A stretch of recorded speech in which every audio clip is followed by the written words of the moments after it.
Remember, the 5th of November. How are you all doing? I have hiccups. Let's see how far we go without me hiccuping. I hope I'm alright. I didn't want to start late. I've been doing all of the tricks, upside down water drinking and trying to scare myself. I was like, whoa, look at Citadel. Oh, look at Kenny G's face. All that stuff. I'm hoping the intense pressure that it is to do live streaming just sorts me out. My body's like, oh, I tell what's going on here. Anyway, here we are. Good to see you. Good morning, everybody. Welcome to the show. We'll be doing the usual here today, technical analysis on stacks and shares. Let's go check out our pals, see how they're getting on, the favorite stocks that we have, and also our pals here. We've got Amber saying, good morning. Darth, you've got some good, always got some good tips when it comes to the human body. Hold your nose closed and drink some water, Rocky Outcrop. I think that's that's probably effectively the similar sort of method to drinking it upside down. I might be okay. I might be okay. We'll see how it goes. We'll see if the squats ignite the hiccups, or if we get to survive without them. Good morning to everybody. Thank you so much for joining me. Always do appreciate it. Always do appreciate it. Mucho, mucho. Mucho, mucho, mucho, mucho. Tell me, when will we look at charts? How about nowsy, wowsy, wowsy? Just real quick.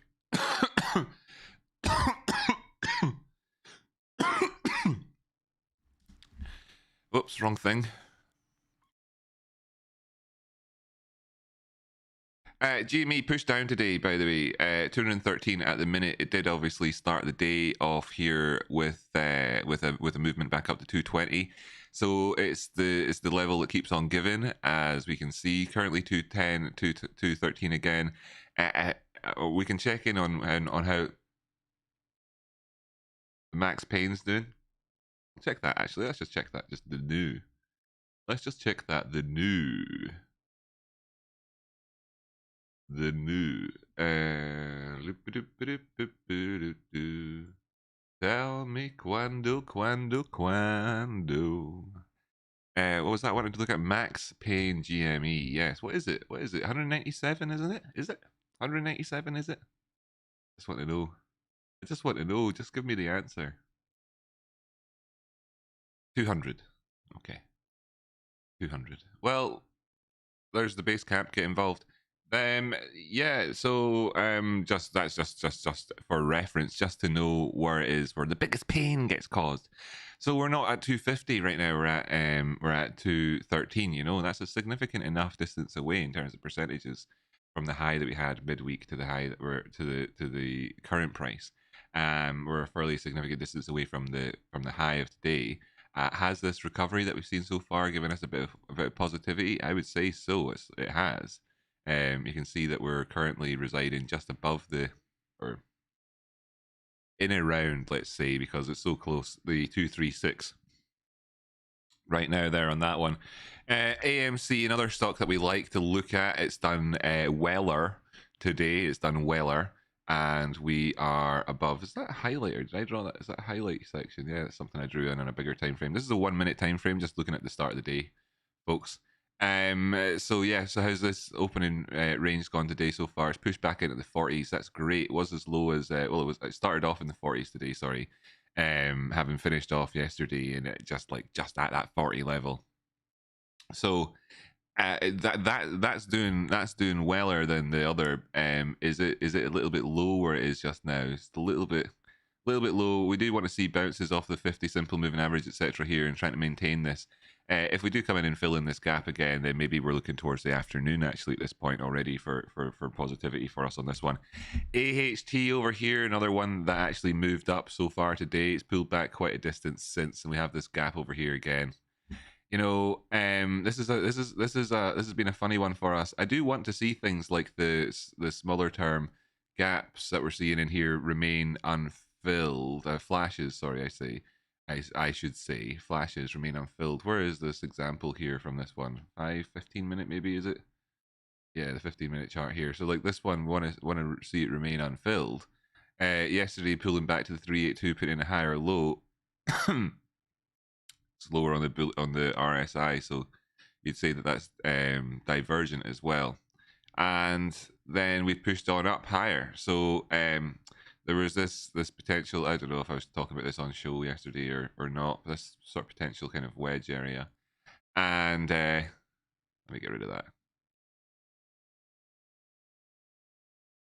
Clearly, we pushed back up, but we pushed up higher then. So yesterday we were down at 382. Obviously pushing up above that 236 today, and that means I should probably go ahead and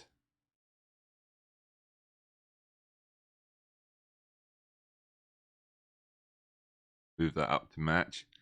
And now we can see that we're still below the 236 as a result. The 236 lines up previously with our previous high from yesterday. So today's positivity is going to be perfectly lined up, really. It's aligned nicely, like taking out yesterday's high is being in today's positivity. So you're getting the sort of, your two for one there on that one in that region. If we are to see any continuation, again, I'd be looking towards this gap right now. It's unignorable in here where the 200 simple period moving averages on the 15-minute time frame. You can't ignore it. Jumping up to the 1 hour time frame, it's where the 50 simple moving average is, obviously. Now we've come back down and retested the 50 post cross. So, I am bullish on this stock, and it's kind of a question in a sense sometimes about whether or not it just performs bullishly, it just goes bullishly, and it doesn't do any of the bearish pullbacks that you'd have potentially anticipated, potentially coming down as low as, where is it here, 1328. Still got my eye out for that though. So I want it to go up and everything to be fantastic. If it doesn't and it comes back down, then what that would be is ranging, just purely ranging within this region, not putting in a higher low or a lower high, which leaves us just still in a tightening, in a larger time frame, in a tightening spread here, tightening range here for us. So then you start to get the sort of you start to get this sort of idea of like, are we going to be doing this type of thing? So we'll wait and see how all that goes. This looks like it's got that potential for a nice bottom though overall in the larger time frames. So my screen is blurry, says Amber. My damn internet is poop today. Oh good, well, thank goodness it's not good, and sorry, hard lines to you, but it's a constant worry over here on the show that's the sort of thing that would be happening to me. So this is the sort of stuff that we do on a daily basis. We look at this, we're real life traders. We understand that trading is the buying and selling of risk, and that we're in here always trying to assess what the risks would be for any particular move. Really happy to be 10 minutes ish into the show here, 7 minutes into the show here, and I've still not actually been hiccuping, so maybe I did actually manage to solve the problem. Oh wow, I'm under. Apple Blossom, good to see you again here today. I love that sign, I love it. Thanks so much to all of you that organized it together. Good to see you. Bad Mama Jama, almost said like Appa Mama Jama there. Good to see you. Let's go. Yeah. So AHT at 16 today, so like 1650 in fact. So putting in these sorts of moves, really good on that front to be so positive. Happy Friday, Corey. Good morning to everybody. Good morning to y'all. Good to see you. Snack that button, snack it up. Yeah, excellent. Good to see you all. So let's get some squats done, right? It's Friday, yeah. Ba-dum. So I'm going to let you off over the weekend. So let's just get the squats in now so that we can enjoy the rest of this show, having done them. I wonder, whatever. We can enjoy the rest of the show having done them, and we can look to, and we can be more, our brains will work better, maybe, for having been kind of enlivened and shocked through with oxygen. For the benefit of everybody who's watching along after the fact, etc., and so on and so forth, please do decide to join in, even though you're not live. Let's do it together anyway. And shout outs to the likes of Pam and Jen and Amber and stuff who've done that in the past. And I'm going to make things fairly quick. I'm not going to go and explain it all. We're just going to do them real quick right now. You can see the time up there. If you don't believe me, we'll be back sat down here in 11 minutes. At 12 minutes past. So this is not a big deal. Let's just do it now.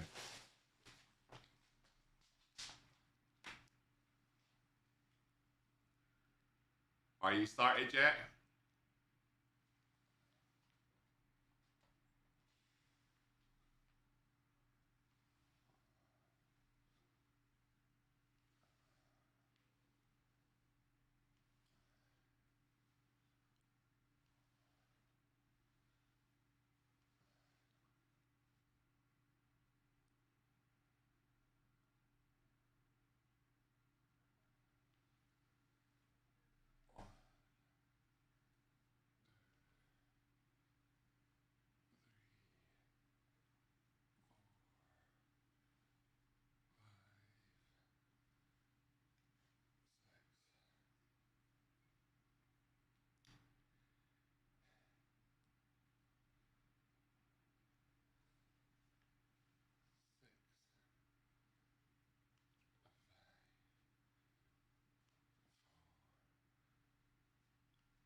Last one.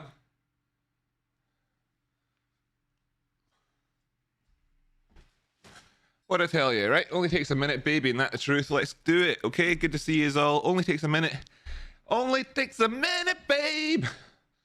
Right, cool, excellent. Now we can go back to Chartopia. Background, oops. Background. Boo! Background gone. We're in space. We're in the charts. Excellent. Thanks so much for joining me. Who's that? Jeff Smith? It's too small to read there. Don't forget to hit subscribe and click the bell to receive notifications when Rocky is live. Happy Friday and best wishes all. Thanks so much, man. Yeah. Were you listening? Hey, you. Have you hit the like button yet? No, not the other person. You. Have you hit the like button yet? Yeah, I know. Just do it. Okay, wasn't so hard, was it? Thanks so much. Really appreciated. Right. Cool. Excellent. Let's go and see. I did it again. Let's go and see how GameStop is getting on. Oh, we already charted out these things here. Ha ha. Ha ha. So that's decent. Right. Max Payne's now 200, as we know. Don't know where it'll end up. But we have this box drawn on here. Being inside this box is actually okay. Notably, in terms of Max Payne and all that sort of stuff, and in terms of various different things, we've got moving averages in here on the daily time frame. You know, that's where they are. We've got Max Payne in here in the daily time frame. It's been at various different levels throughout the week as the prices themselves have gone up. People have positioned their options differently, and well, yeah, we've got significance in this zone. Just do today's volume, not very big. Yesterday's volume, not very big. Volume the day before, much bigger. So, yeah, it's not like it's been a massive rejection back down the way in terms of volume, but it has been in terms of price. Kind of giving us, you know, like there was very little left on the order book, wasn't there? All these market buying activities, nobody really having any faith that there'd be any pullback to be able to put in the orders, and it ripped. People just bought it all along the way, and then it got dumped back down so easily with so little volume to be able to get all that movement in price. So little. It took so little. It took so little. So little in comparison to get those profitable shorts. Anyway, what chart is this? I'm a needy wench this morning. Aw, poor thing. That's GME. Let's go take a look at 23 and me. 23 and me. Oh, interesting. Are we going to come back down to that region again? This is the daily time frame. Doing really well. I'm not massively concerned with these things. This happens to be at a gap. You can't see shit, can you? That happens to be at a gap as well. It's one of those ones. I do anticipate it getting filled at some point in the future, you know. For now, this has been, and as it stands, is still continues to be very bullish. Had a bit of a pullback today so far, but doing okay overall here, as you can see. And we could keep going. Would I be happy to take profit any time, knowing that there's pressure towards the downside for a potential return down there to fill in that gap, etc. And to and you know, this is a really good high in what is otherwise a downward trend, etc. Yeah, could easily take profit on that, knowing that in this region this is one of the biggest risk zones. But if we did push past this zone, then perhaps we're going in for a higher high, at which point then if we took in a higher high, we could return back down here and put in a higher low and start actually turning this thing around on a big scale trend basis. So we're here anyway, we're close, we're doing very well, and I wonder how this continues to go, if it continues to be strong or not. Where we are right now would be just everything's just convergent on the RSI, etc. Obviously it's in that bullish control zone, but it's got that little bit of divergence at the end here. It's got that last push there. I wonder if we'd be able to get another couple of pushes of divergence and put in that high, then pull back, or if we pull back from a lower high position. And that's kind of what I'm looking at now. Having had the benefit of having come all the way up here, I now get the benefit of being able to actually look at this from a bigger trend point of view and know the significance of any moves from here down the way, with anticipation of people wanting to buy or sell into that if there is one. If there is a pullback. Does anyone else picture Lil Jon yelling squats, squats, squats, squats, squats, squats, squats, squats, squats, squats, squats, everybody? Which one is he? Is Lil Jon the one that goes, don't want to make you feel like a pony when you sweat? Is that guy? When Rocky Outcrop update, for those people who are looking to get on here, you're going to have to send me your TradingView username. You're gonna have to do so before Monday, or else I probably won't add you to it for free. That's kind of the way that's going, kind of something like that. I'm not really sure exactly how it goes. I've not decided 100% yet. But since you've asked and you've brought it up, I wasn't actually sure if I was going to bring it up. That's what we'll go with for now. We'll just try and see. Now, there might be some sort of other grace period later on and all the rest of it. We don't necessarily know just now. Just kind of figuring things out. It's not so much about the grace period, and it's not so much about the money. It's about the support and the value is really all is what it's about there, essentially. So yeah, if you want to get in on this thing, then what you need to do is you need to send me your TradingView name, your username for TradingView. I'm not going to oh look, find me on Twitter, but it doesn't have find me on YouTube. Still not actually letting me do that. So annoying. I want to get what do I want to do?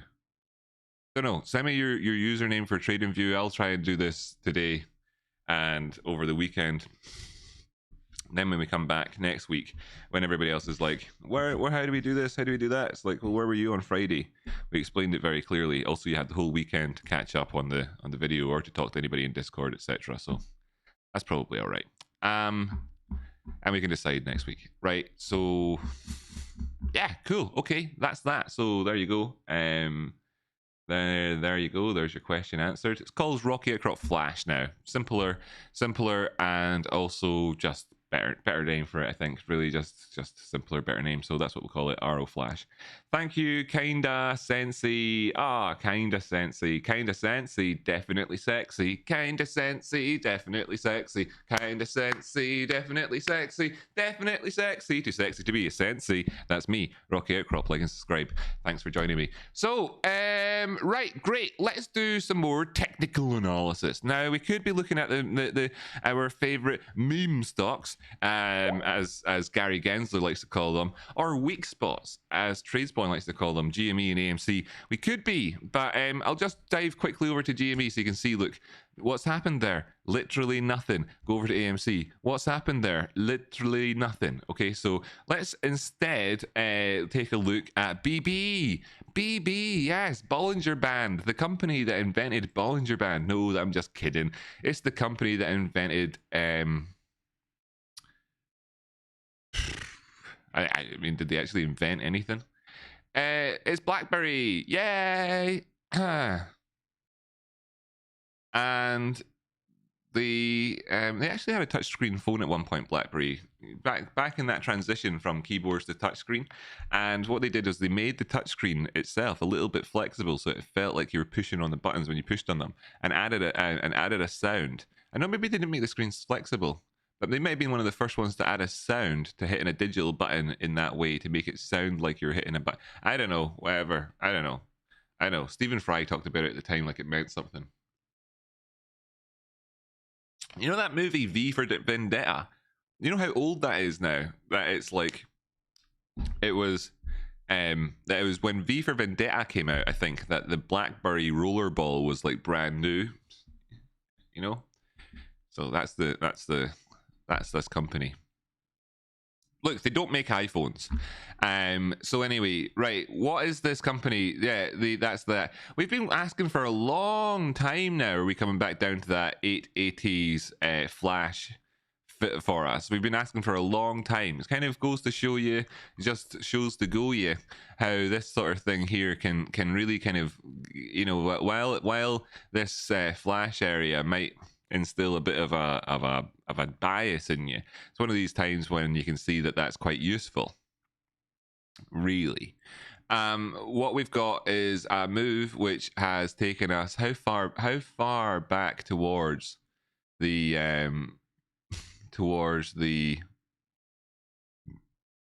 flash itself. And so far we can see we've come back as far as the 886. So are we actually as far back down as, say, 90 odd %?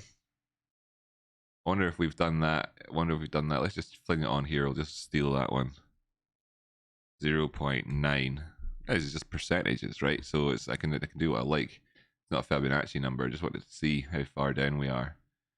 Not quite got 90. Is that's 0? Where's 90? Oh, 886 is right next to it, obviously. 95, I should have tried something a bit more visible. So look, 95. Oh, it's a bit further than 95. You probably can't see this. I'm just messing around with this white line here. Wanted to see where it's not really this. Whatever. 98. This is a pointless endeavor, I'm realizing as I'm doing this. 98%. So we've come back 98% of the way towards in terms of the distance between the flash itself and the distance between the flash itself and the peak of the price action. Thanks so much for that, Darth. I will take a look. In terms of absolute percentages back towards this, it's only gone back down. It's only gone back down 55%. But you can see that we've given up 95% of the territory that we gained towards the top side from the point at which this flash came in. So there's an interesting dynamics there in terms of percentages and understanding things. I still am looking for this to come back in the way. But in terms of if one of the things that I think about this is that when there's the flash there, then what another flash or whatever, would we consider 95% or something of this to have been enough? Well, maybe, but anyway, this stock so far, how's it getting on then? Is it able to break above this zone? Because the technical analysis on this one isn't that complex, right? What are we looking at? It's not that complex. What is it that we're looking at? Don't make it complicated, Rocky. Make it easy. Make it easy. So we had the flash, which has given us a bit of a bearish bias at times. We know that this is high. We've come down and we filled in a good deal of this area. We've then pushed back up the way since, and we put in what is a lower high just here. We've come down here and we put in what is a lower low. So we've got a lower high. And over here we've got lower highs as well. So this is lower highs. And in here there was lower low, maybe, question mark. Actually, let's just move that one to there. This isn't a lower low. This was the lower low. So this is what we've been doing so far, and this is obviously a lower low here, and so on. So so this is what we've been doing so far. So this key area here is like this is so very important if this is to break it out of this region, that this zone has is a rocket ship, right?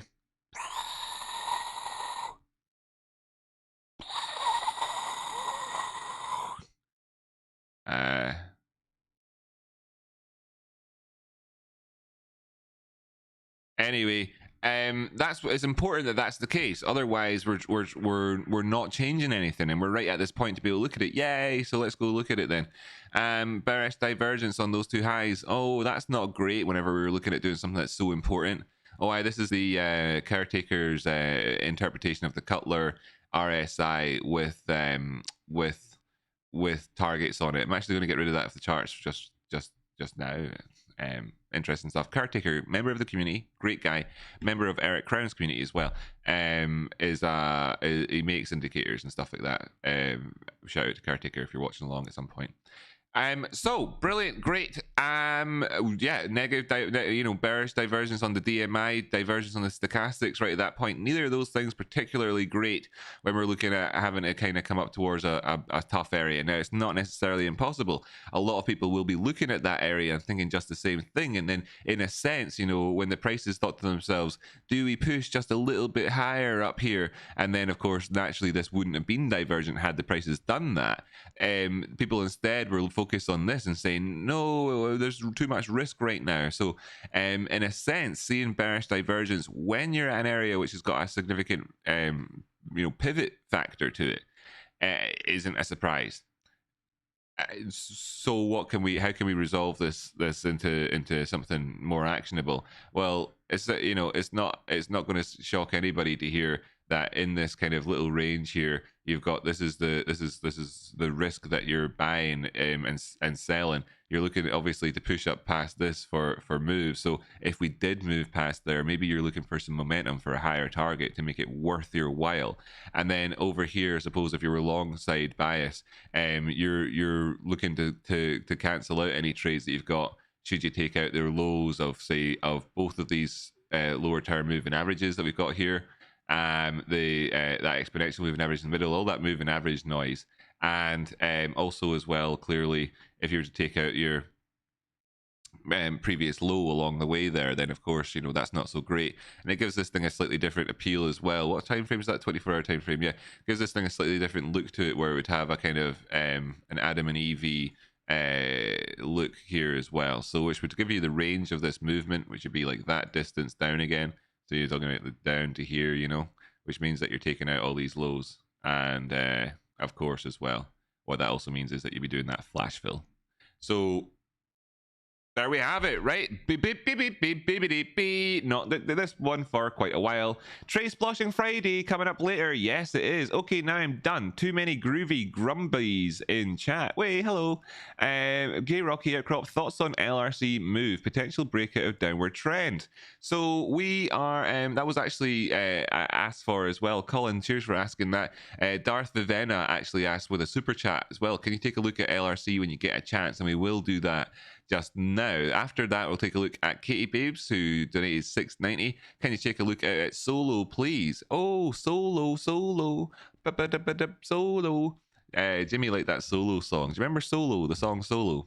He liked that one quite a bit. Solo. So yeah, we can take out Solo soon, but I'll take a look at L to the R to the C. Where is it? LRC. USDT. Ooh. Okay, cool. Right, sweet. See what you're saying here. Nice little move up the way. Break, though, very strong word. This is 24-hour time frame. What's that breaking? Shit all. Let's just jump down the way and see if it looks like it's breaking anything. Not yet. So let's just jump on down the way, see if it looks like it's breaking anything. Nope. Nope, not yet. Not yet. So close on these smaller term time frames to getting something in here. So close to getting something. 4-hour time frame. You can see that we're so close. I mean, we're breaking. We're breaking these bodies. Ooh, we're breaking it. Right, very positive. Very good. Very good. Very good. 24-hour time frame, we can also see that this is not done it yet, right? It's not done it yet. What is that dynamic? What is that dynamic where you've got a trending down thing on some time frames, and you're coming back up to at the previous high, and you can see the prices are just maybe a little bit higher just now and all that. What is this? What is this? After a big rise up the way, what is it? Well, on the something like the 15-minute time frame, what's it going to look like? What's that? What's that? That's just a chart. That's just a chart. That's just a chart. That's all it is. It's just a chart, yo. Just a chart, yo. 24-hour time frame. What is this? What is this?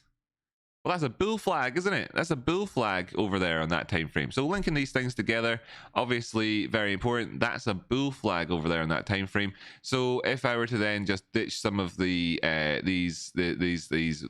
couple of these small this small Fibonacci lines here, get rid of those Fibonacci lines off there, and pop this, get rid of that. Then what is this so far? Well, is it a break of anything? Are you going to think of this as a break? So the kind of the FOMO semantics are we're breaking this, whereas the non-FOMO semantics are maybe we're recovering the 236.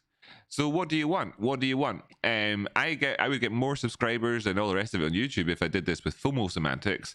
I find that kind of hard to do though, so I tend to avoid doing it with FOMO semantics. Instead, we're going to use sort of professional trading, experienced trader semantics. And in here, yeah, there's the potential for us to be recovering this right now. Naturally, then this forms us into a bull flag. That could be very good for significant moves up the way. Bearing in mind that these sorts of moves that have come here have taken us maybe say the guts of $1, and that $1 move from here, it would maybe take us up to like 222, which would be 50 cents higher than our high previously. So this then, if we're only 50 cents higher than our high previously with these big moves up the way, then what would you anticipate on these other time frames? If we're only able to get a little bit higher and then we pull down, if we're only able to get a little bit higher and then we pull down, despite the fact that that would be $1 up from where we are now and nearly 100% increase in price action, it's the relationship that we have here. So what would happen then with these things if that were the case, if we were to pull back? Well, then you'd have, of course, bearish divergence here. You clearly would. Does that mean that you couldn't go on again for another high? No, it doesn't. And you could end up with like a solid few chunks of bearish divergence, theoretically, if you were to keep doing these sorts of things. That last one probably wouldn't come in as bearish divergent when I drew it in like that. What if we did something like this?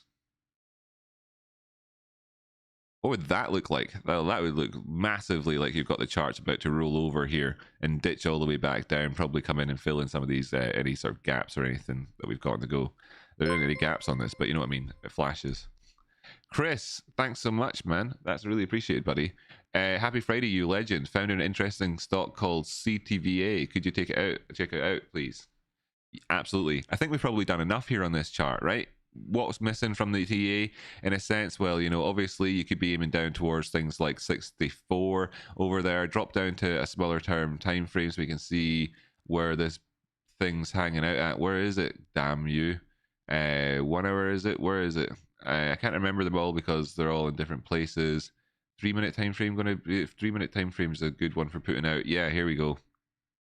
67 is where we got a flash there. It lines up perfectly where the 618 golden pocket is right now. Zooming on in, showing you where does the flash line up with those two white dotted lines. What are those white dotted lines? Yeah, where does it say it on the screen? Might not actually say it on the screen right now. Yeah, it doesn't say it on the screen right now. Those white dotted lines there, they're the golden pocket. So, obviously that would be your failure there if that was the case. So look out for that. But that's the price action over the next wee while. So yeah, great. Nice one. Bull flag. Pretty good. Nice one. Bull flags are great, aren't they?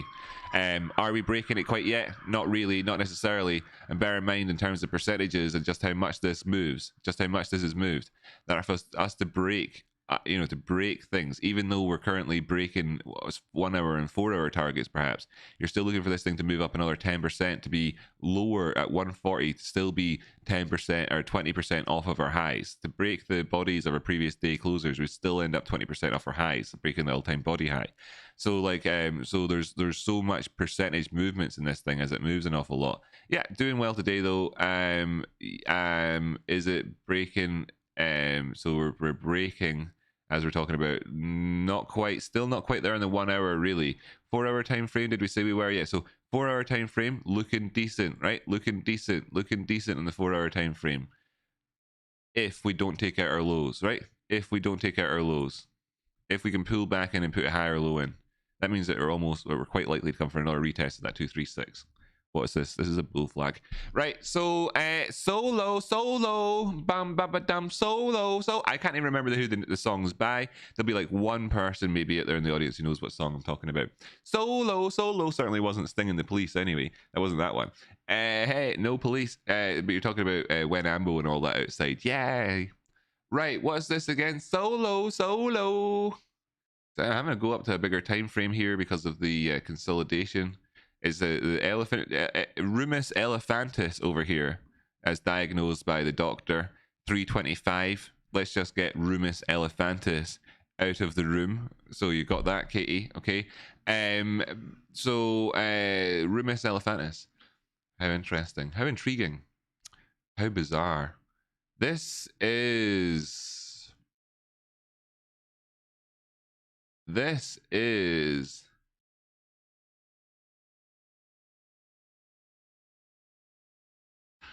Solo, When Ambo. Wow, they're excited outside today. Yay, love it. Nino. Oh. This is below the 236 on the logarithmic time frame from its all-time highs to its all-time lows, despite the fact that from its lows, it's had an increase in price of over 320% to where we are right now. And in fact, previously it's done other stuff.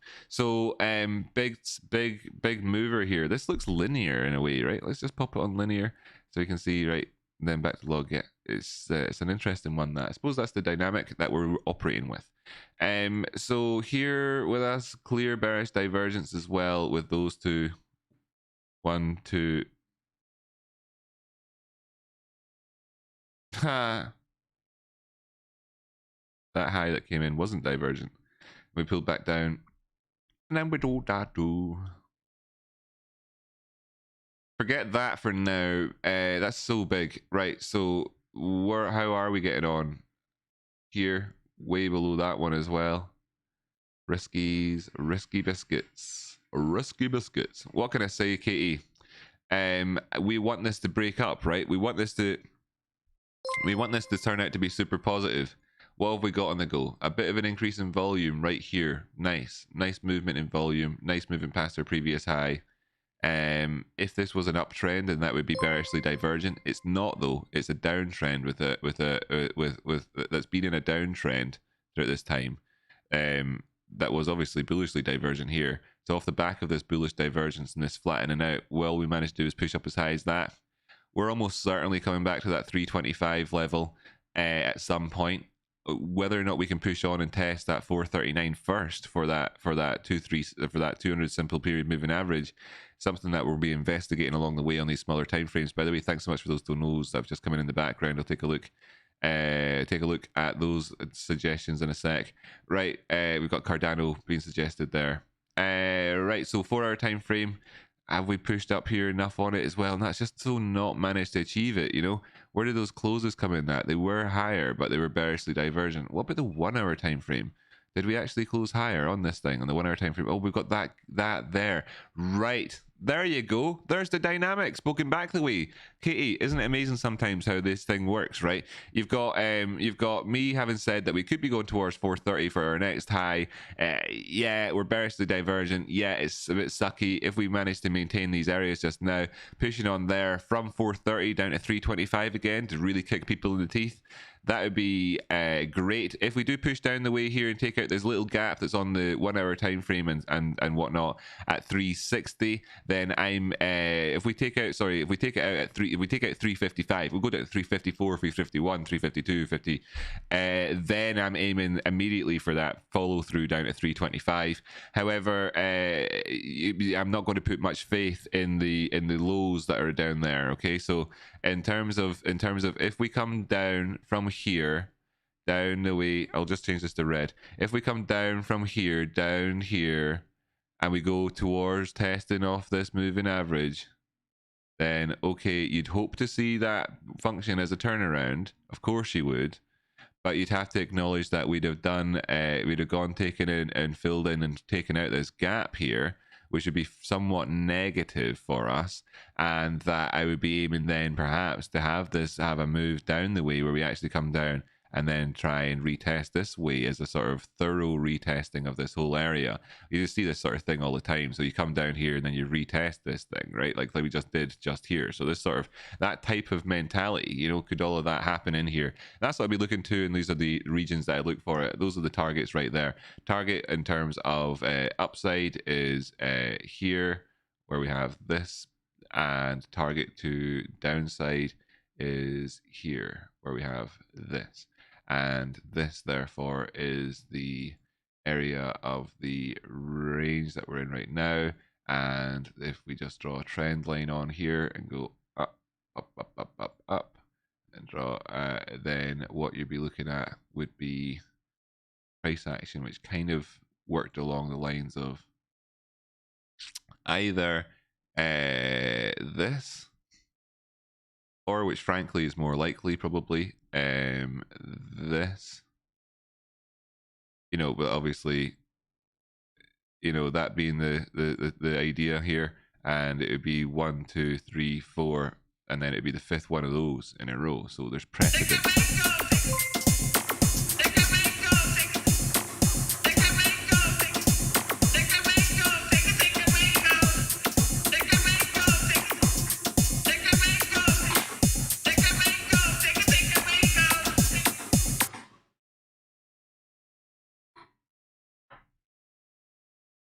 That was number 3 as it happens. Cool, nice one. Think we're probably covered this off in a lot of detail as well. What's the next one that came in there? CTVA. Let's take a look at CTVA real quick. CTVA, nice. Whoa, okay, good push up today so far. Already got a gap, a flash question mark here for us, 47.68. Current price is 47.92. Whoops, 4-hour time frame here, get something different on the go. So you can see 44 down there, a bit of a pullback potential for us. I would certainly say so. These sorts of momentum runs don't tend to last, absolutely not, but there you have it. Going to need to start measuring this in from an area. Where are you taking this from, Rocky? Okay, I understand. You need to know here, that low up to this high, that is what expresses this Fibonacci retracement area. Therefore, I can look to this price point just here at 46.58, and I would say that I would be holding out for a move then to 44.36 if we were actually to go down to that target. That's actually says 44.36 behind that. I just drew over the top of it.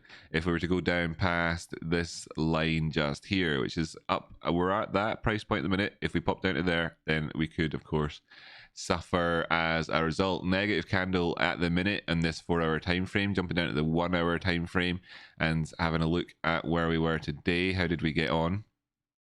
This pushing on up the way, that's a high, a pre-market push up for a high. Honestly, if this thing doesn't actually continue to go parabolic, then it's definitely dropping back down the way, right? I mean, look at the thing, with that little gap there and everything, just asking for us to just chuck it all, just asking for us to chuck it all. What happens if you chuck it all? Well, all of the momentum traders that came in that morning to try and, like, you know, that were willing to put their money on the line just for a few extra pennies, hoping to be able to keep some of that position to maybe get some sort of unpredictable parabolic extra additional move, blah blah blah. Well, they're thinking, screw this, fucking hell, it was already like this on the way up, ditch it. And a lot of them will flip over to being short as well. So you don't want to have that.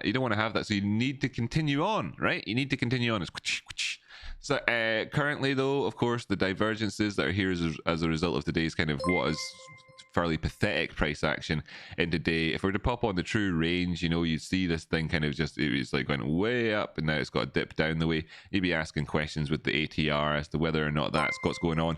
That psychology that works there with the ATR, obviously being the exact same that I'm talking about with the momentum traders and how they would think about the time with that one. Okay, so that's what's going on over there. Nice though. It's nice to be here. 24-hour time frame. You can see very nice to be here. But where is here then in relation to stuff? And I'll check those last little donos there in a second, and thank you so much for them. I see one of them coming from the very beautiful Ashley, and another came in from Fabian Garcia. Thanks so much. Great. Thanks so much for your tuition fees there, pal. So yeah, right, great, excellent. This clearly above the 236 that we would have had if I were to draw this in. Okay, obviously from there to there, clearly above it. That's not the question. Here's your 618 golden pocket. Where does the arrow line up with that we had drawn in terms of those moves? Well, here at the 618 golden pocket, where's our previous high? Well, it's where the 618 golden pocket is at the minute. So we've obviously pushed right on past that. That was a significant area when we got past it. Any pullbacks now, we shake it down to, on this time frame, 24-hour time frame, 47, and don't come as low as the 43 or whatever it was that we said the other target was, then they're doing okay. They'd be up here operating in that region. Okay, they'd be up those sorts of pullbacks. We up here operating in that region. This is where I just drew those lines in from.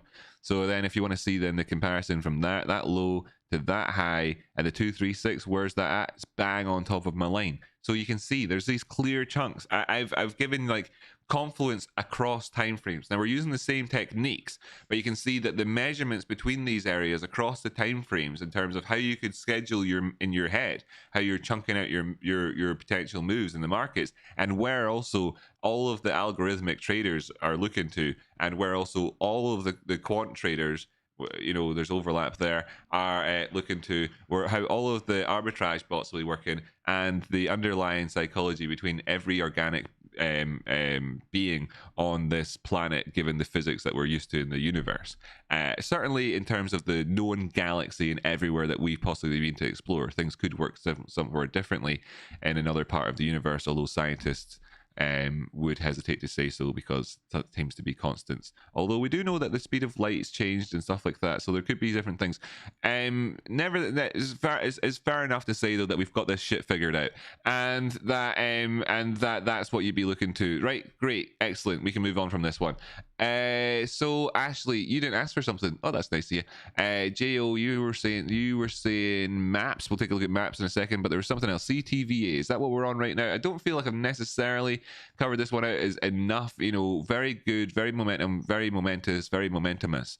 The risk that you're buying here at the minute is, of course, the risk that the is buying into the risk of today's price action being relatively shite compared to the extraordinarily good price action recently, whilst there are negative factors down below which would create the conditions that you would need if you wanted to trend. Whereas what you have at the minute is the conditions that you would need if you wanted to completely shit your pants at some point in the future. What with this being so parabolic in that way, without that continuation towards the top side.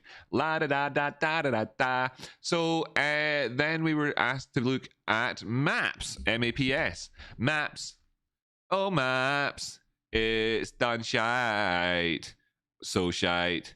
It keeps going down. Oh, we might have a bounce coming for us on this time frame. Maybe we can look to 1354. Ha! What do we want to see if we keep going down? Maybe some bullish divergence along these lows. Is it possible? What do you think? Bros and hoes? I don't know, wanted to rhyme. Sorry, ladies. Right, yeah, so bullish divergence. There you have it. There's some bullish divergence. Have we got an F ton of it? No, we haven't. Would we expect to be able to take out our previous lower highs with off the back of this one dose of it, really, on the broader term time frame that we've got so far? Would we really expect to be able to do that? Not so much necessarily. Profit taking coming in here at 1354 to be anticipated, probably. Let's take a look then as well. 1 hour time frame, what you got for me? 1354 as well. 2 hour time frames, what you got for me? Now 12 hour time frame, back down away, 4 hour time frame, and that's right, yep, just the one tick of bullish divergence so far. Now obviously we could turn around from here, obviously we could turn around from here, but I'll be looking here and saying that with just that one dose of it, that maybe, you know, the risk profile beyond the area of that flash fill is too much currently, and probably would be too much to ask for. So at this point here, it's kind of like, when are they going to pull their parachute? Because obviously it's been headed towards the downside so far. Let's just take a look down at the 15-minute time frame. Spread this thing out. Talking about spreading things out, I tried to do the same with my legs today, Yeah, because off the back of, was it Amber that said it, or Jen, or who was it yesterday? Pretty sure it was a blonde person. Sorry, to have forgotten. Was it who has I spread my legs out, I think. Well, maybe not, I don't know. Anyway, so what's this here? Okay, we've got like a few touches towards the downside. If you want to position ourselves like this, then you've got this kind of structure just here. You've got this really shitey looking structure here of a wedge in terms of these highs. Now, why is it so crap? Well, because either there's like 50,000 touches of the line in here, or really it's just like one. You know what I mean? We didn't actually ever really pull back. Maybe you've got 1, 2, and then let's call it 3 and 4 with these movements around. Okay, so like so we're all right here, even though it's not like, you know, textbook looking. It's not ooh. Oh, great. Oh, we're breaking out. Is it? No, it doesn't look exactly like the sort of textbooks would do, but nothing does. Well, things do. So yeah, so great. So great. What would this take us to? Would this take us to? Let's see. Let's imagine 1278. Yeah, right. Not amazing, is it? Not amazing, but it's there. It'd be up above those moving averages. Wouldn't take out that previous high. But there's that aspect of things. I mean, is it amazing? No, it's not. It's not. Right. What do you need though? Some of that old bullish divergence, old timer. Have we got it? We only have it on the you know, if I were to jump back up to the bigger time frames, you could compare off of these lows here and these lows here. Well, that's the same divergence we saw earlier on in terms of this region coming down to it in the recent past. All of this crap here, that's just continuing down the way.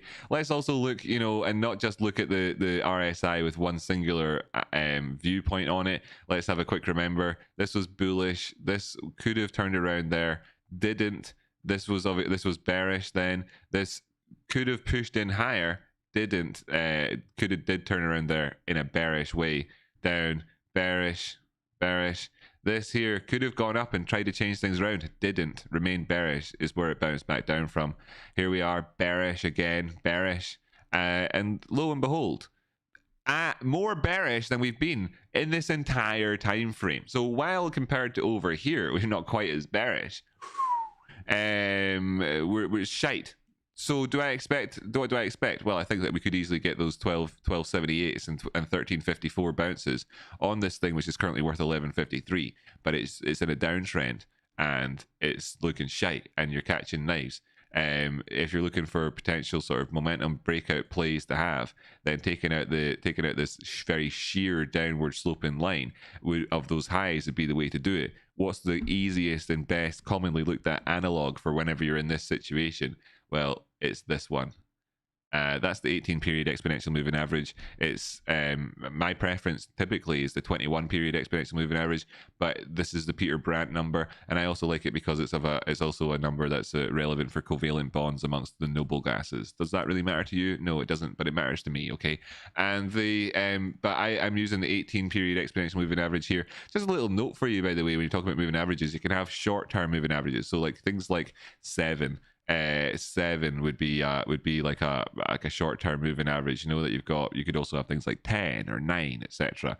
Then you've got this slightly bigger one, so you could have things like 18. You know, so this could also be things like 9. You know, this could also be things like 21, stuff like that. Then you've got slightly bigger moving averages, like things like say 36. You can see that's obviously a big chunk up from where we are there. These could be other ones as well. People like 44 or whatever you can use, or something like that. Maybe 27. So you know, there's things that people can use, but it depends on like the sort of the spread that you'd be going for there. And then of course you've got afterwards you'd be looking up for other ones like 50 and stuff like that. Now as soon as you got to 50, you're still in relatively small term territory, but obviously it's the difference between like seconds, minutes, hours there. People do look towards in relative scale, like big enough jumps up. No, actually not relative scale there. Big enough jumps up in terms of like the sort of the small term, the medium, and the bigger ones. But still, really, you're only in a small thing with that. The reason I've got things like the 200 simple period moving average on here is to give me a bit more of that length, you know. And even at that, then as well, you have to bear in mind that a lot of people will be looking at bigger time frames with bigger moving averages as well. So all that sort of stuff, very, very, very important. But of course, the bigger you go, the bigger the trend and moves that you're looking for. And so anyway, here on this one, it's okay. It's more or less besides the point that I'm using 18 or 21, but it's very close to the price action, and it kind of blends us to that analog of that price. So if I actually were to just change this from being 18 to 7, so you can see the sort of differences that I'm talking about. Let's see. You can see this is no longer giving you that kind of analog of pushing past this thing in the way that the pattern would be. Let me just zoom on in so you can see that a bit clearer. Whereas before it was more like where that line would have been. You can see that's just so often within the bodies of the candles, given the movements and the false signals that you're getting on these short time frames.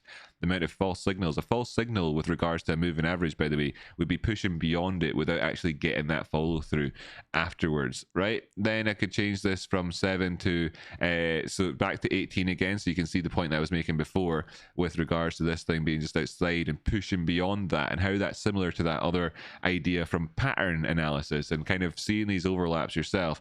I'll just show you what 21 looks like, which is actually my preference in terms of moving averages, but of course, you know, there you have it. Slightly smoother on this thing. It's not a massive difference, but it's just, you know, slightly, it's just more appropriate for me, I feel. And there you have it. Nice little moving averages lesson there. Of course, there's always a million things that you could say. These things could go on forever and ever. I could probably talk at length for weeks and weeks and weeks about moving averages alone. But here we have a nice little sort of tidbit again. Another clip that won't be made, that'll get lost into the ether of my archive. Lols. Right. Great. Anyway, so that's that one. That's enough technical analysis on this bollocks. What do we think of it? I don't know. What does it do? Something to do with maps. I think it's the thing that helps you get from A to B. Some sort of map company or some shit like that. Why is it that anybody's interested in this? I know, no offense, right? No offense, but you're in the audience here. It's highly unlikely you discovered this stock yourself. Highly unlikely, right? It's highly likely, and just statistically speaking, that you read about this on Reddit. Highly likely, you know. It's not like you've just come from your stockbroker job and you're having a sandwich and a cup of tea at lunchtime in the UK, like some of my friends would be, or would have been when I started the show, or whatever. Actually, they wouldn't have been. You know what I mean? Well, he would have, whatever. It's not like you're doing that and you're like, hey, we've had it, and you're phoning me up and you've got that. Nah, it's not. It's not like you're using stock scanners or anything else. When people are wanting to look at maps, it's because they've been told to trade this by somebody else. They just wonder who it was and why they told you that. Let's just do, before we actually leave this chart on the 24-hour time frame, let's look back to this year and be very, very, very, very clear. This is a massive downtrend. Massive downtrend. Massive downtrend. Massive downtrend. Here, during this massive downtrend, there wasn't any bullish divergence. Over here, to the time when we come in for our most recent low, there's a chance that we end up with some bullish divergence. There's a chance that we end up with some. A tiny chance. Tiny chance, actually. You know, is that actually even, is it a tiny chance? We're like, I think we're officially 1 pixel away. I've zoomed in so much, you can see with the anti-aliasing. Ah, damn it. Oh wait, there's a way of doing this properly. Wait, shift? Yes. Right, or something, I think. Well, like we're equal lows on this. Equal lows. So what are we saying there? Unless we get a bounce now, right? Unless we get one now, everything up to this has been shite. Absolute shite, right? What? Okay. Yay. Good one. Glad I could help. So, just think about that. Just think about simple things. For instance, if somebody told you that fundamentally this was a good company, right, to buy because of fundamentals, you know what they're doing? They're talking out their complete ass, and they don't know anything about how things actually work. It could be that they've got a job in a bank. It could be. It could be that they've got 30 or 40 years experience doing this. Doesn't make them any better than you. You know, in that way that when you grow up and you're a kid and then you realize when you meet your parents that they're just human beings, you know, when you're an adult. whereas when they were a kid, they were gods. And then, well, don't, you know, in the same way, put these people who've got experience or whatever over you into some sort of category of them being somehow better. I mean, if they're wealthier as well, then certainly not. You know, the richer they are and everything else, it's like they're not as hungry as you, they're not as willing to learn as you, they're resting on laurels that you don't have, they've got habits that you've not got, they're probably bad habits. If they're talking about things they do with, like, if they've been educated by somebody, the person educating them was probably educated by somebody else, they probably never broke beyond that. When people think about, like, you know, in terms of like what you can achieve as a person, they get taught something by an expert and they know what it is to be crap, and for them themselves, they aim to be somewhere in this region in the middle, never really pushing beyond whatever they were taught, and hopefully never being worse than somebody who didn't do it in the first place. That's all people think about. So if you think about it then in that sense, if somebody was taught here and then this person goes on to become a teacher of somebody else, then all they really have is this narrower and narrower field where you get more and more and more and more and more people telling you things like Warren Buffett knows what he's talking about, etc., and less and less and less and less people who are actually willing to push beyond what anybody ever taught them and think about things in terms of, like, you know what, actually I've got my own brain, right? So if it was one of those reasons maybe that got you into it, then cool. I'll read back on this chat. Hopefully there's some answers in there as to why anybody would invest in this thing, because it's been shite and I've only ever been asked to look at it by somebody in the audience. Right, no problem though. Rock Outcrop, screw the stock, your lessons 10x more valuable. No problem, man. I thought we had some support and really need some hope now. You know what, Jo, and no offense by the way, and thanks. This thing here is just about long-term trend and moves. We want to see things bounce. I love to catch knives. What is it that a successful trader does? He takes profit. Look at that low up to that high, 44%. Look at this low to the next high, 25%. Look at this low here to the next high, 70%. All of which happening within a downward trend. So what do you get happening here is that you get people who say, you're going to change your life because of this up here. You're going to change your life because we're going to go up as high as, this thing's going to pop. It's going to go all the way up to $25, $30. You're getting a more than 100% move, etc. What would have happened, you know, how let's see this here, this move, right? You know, up, say it was something like that, right? Because look, right, fuck it, sorry. Here's a wedge. And here's a move outside of a wedge that could take you up to here. So let's just say there's your target, right? So we can just be happy with that. And then and you're looking up for that and you're thinking, oh, I'll try and get in on this thing. And you're going from here to there. Admittedly, 160% move. That'd be great, wouldn't it? That'd be great. So, but just so we know here, that's 35 plus 25, 60 plus 75, 100 and 35, 35, 165, 100, 200, 200%. And you know what? 200% plus any of this is better than it, isn't it? And any time here, what were you saying? You're saying to yourself, we're in a downtrend. This is bearish. It's not so good. I'm happy to take profits. What do good traders do? What is a hallmark of a good trader? She takes profit.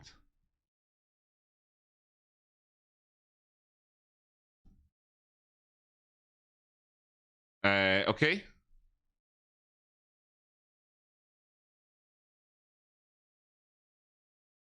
The bastards that won the world, but not long for now, Walkie. Okay, yeah, totally. Where, what, why, when? AHT. So this is one of the ones. Oops. This is one of the ones that had AHT that had a move up today to $16, pulled back so far.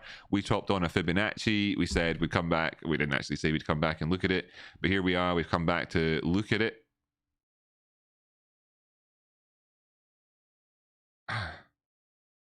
Go down to 15-minute time frame, hit the auto button.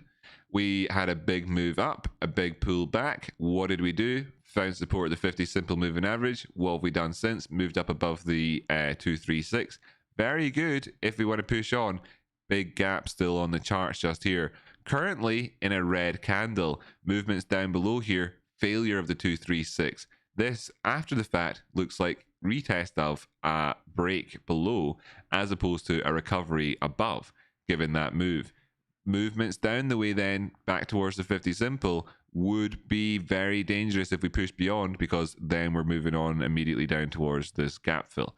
All of this not major price action, but it does represent a dollar move, and it does represent a dollar move, which is obviously then as well 6%. So it's more than enough to be trading with during the day. Where we are right now in terms of the gap that we moved up to was where this flash was before on the charts, as it happens as well. So yet again, seeing that even if you don't, yet again, just the significant area of these flashes right on there. So like, defending this again and again will ultimately be that we had in yesterday's price action, we talked about how this could have turned into a little Adam and Eve and dropped down the way. Was that yesterday or is that something else we did today? Same story anyway. And this the reason for this this box here and being significant and why it's there and all that shit. And then, of course, we moved down the way and we got the full move of that down towards the 200 simple. Do you see how this is so obviously how pricing always works, and that these sorts of smooth moves that you get are no real shock, and that you can employ these as part of your trading techniques. Anyway, the fact that we got a bounce here was obviously kind of somewhat unpredictable in the sense that you couldn't have necessarily traded this on lit exchanges and all the rest of it, or in terms of normal trading hours. Sorry. Anyway, you would have had to have got a bounce here. You would have had to have got a bounce here by just being positive on the day before for it to open up here, and you benefit from that, or else have been watching it during pre-markets. They've got got in on that sort of move on a broker that lets you trade pre-market. Anyway, that's then when we had the pull back to the 50 simple. It shouldn't be much of a surprise. I mean, when you look back and you see that it happens.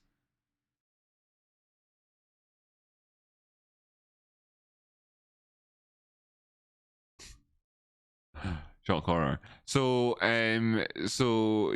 currently here, bullish, good. Want it to move up the way, very good. Movements down the way, anticipating the potential to get a dollar off the price of this thing. What breaking down past 1450, really going to look to see if we come in for this 1330, right? So underneath 1450, looking for 1330. Where we are now, very, very good. And in a sense, when you think about the nature of the pivots here, and this makes for a good case study for us in terms of this indicator, is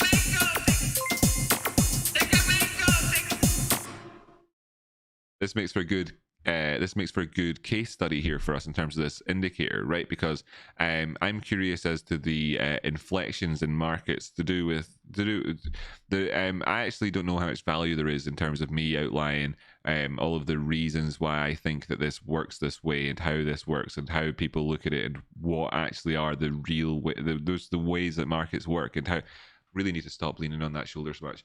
The way that markets work, I really I don't know how much point it is, and I don't know even as well currently right now. I have to admit, using like Schopenhauer's telescope and looking back at my life now, from a future vantage point, whether or not necessarily I would maintain that narrative throughout. So I don't think it's worth putting into some sort of to enshrine it as from the horse's mouth type stuff. But I'm a very humble guy, and all that sort of stuff. So I'll probably communicate very well with everybody who uses these things as well.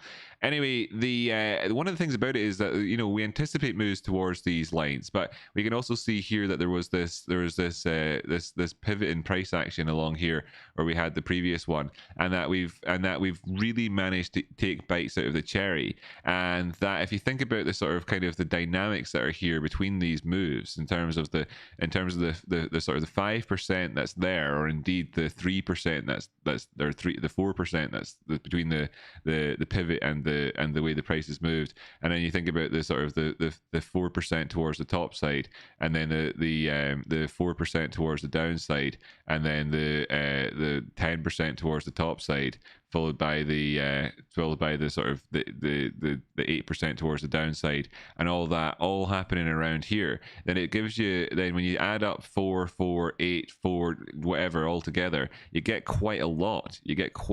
So, and the assumption that they didn't take all of those percentages because they traded between them, on the assumption that the that they didn't instigate all of them themselves, that they're kind of feeling around other players and other institutions, and somebody pushed one and they wrote it, and then they pushed one and somebody else wrote it, etc., etc., then when you kind of think about how all that adds up, and that the move down here would only be 11% down the way, that there's a less impetus to do that, having had the opportunity to oscillate as we have done here around what is another one of these areas so effectively so many times. So I would love to remember, but I'll probably forget in terms of this, about the case study element of this particular setup with regards to this indicator that, of course, we're developing here. Is unique proprietary indicator that if you want to get access to, because you've already got it from the past already, and that you would have to get in touch with me by before the end of this weekend. And not everybody that gets it, not everybody that is going to get that, is really only going to be people who I know well, who have supported the channel. And so if you're just some guy who's like, yeah man, loved you, watched you for months and all the rest of it, don't talk much, always lurking, bit busy, love your indicator, got it off your site there, got it from the Discord for free, blah blah blah blah blah, man, I'm probably not going to give it to you, okay? Like, and don't worry, it's not any judgment on you or anything else. It's the fact that these other people who are so incredibly engaged, get given the value first, right? Because otherwise we'd be on a race to the bottom, where I would be missing out I'd be suffering the most in that sense. Then, so let's not do that. Right, great. So yeah. Anyway, interesting stuff. Who knows in the fullness of time what people will look back and think about it? Who knows what people look back and think about this one? Why am I still here? It's quarter past the hour. I will be tuning out within 15 minutes. Let me not forget to do that today. So I will be tuning out. If you want me to take a look at anything and get me, then donate, just like Winky Wonky Donkey and Katie Babes have just done as well. I'll be trying to keep this TA fairly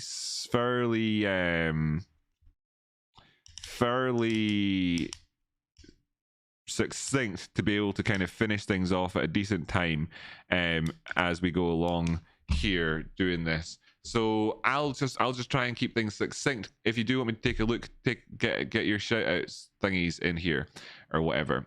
Fabian, thank you so much for that donation earlier on. I appreciate you. And Jimmy, here's my tuition, and $9.99 super chat. Tom Crowley became a member. Thanks so much, man. That's really appreciated. Join the Discord though, better for me. If you do that, really appreciate it though. If you want to support the channel, the YouTube thing is great, and I hope you enjoy having a colorful name. Excellent stuff. Jo, $10, thanks man. That's actually a total of 30 that you gave me for looking at maps there. That's really great, appreciated. Thanks so much for that, by the way. Winky Wonky Donkey. Oh, by the way, I'm seeing a lot of this is coming in as super chats. If you wanted to do me, if you're just looking to sort of send me value, be aware that YouTube take a 30% cut, and that if you use the link in the description for tipping, there's less of a cut. Right? Just be aware of that. If you're looking at just purely looking to send me some value, then do it with the tipping thing instead and all that stuff, right? Right. We just got one in from Sal as well. Thank you so much. Snap has an interesting gap in Flash on the daily. Let's take a look at that. Can you look at the Grog too? Wait, is it Grog? No, Nog. G-N-O-G. Let's say it's a silent G at the start there. And then we've got Sal's one in here. I signed up from emails from virtualinvestorconference.com and have been finding OTC gooders. Haven't been on Reddit in weeks. Can this be added to HGen, please? Ticker bingo, ticker bingo, pump it, pump it, pump it. Yeah, it can. It can. Really though, you're into the HGen as well. Which one was it? Can you remind me which one it was that D was? And I'm sorry, D, for bringing this up. Which one was his biggest ever lot? Was it Humanigen? Was it? It may have been, or it was. Yeah, I think it was Humanigen. Interesting one, right?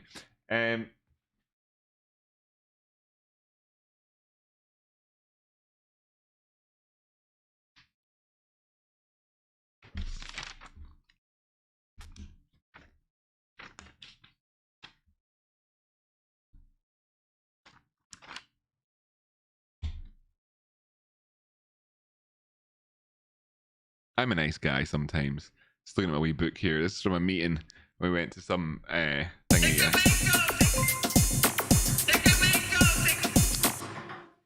Went to some meeting there for the building, and somebody was speaking and they were shy, and you could tell. So I said, I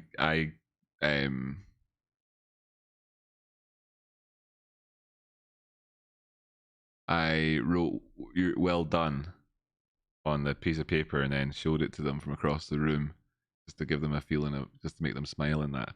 And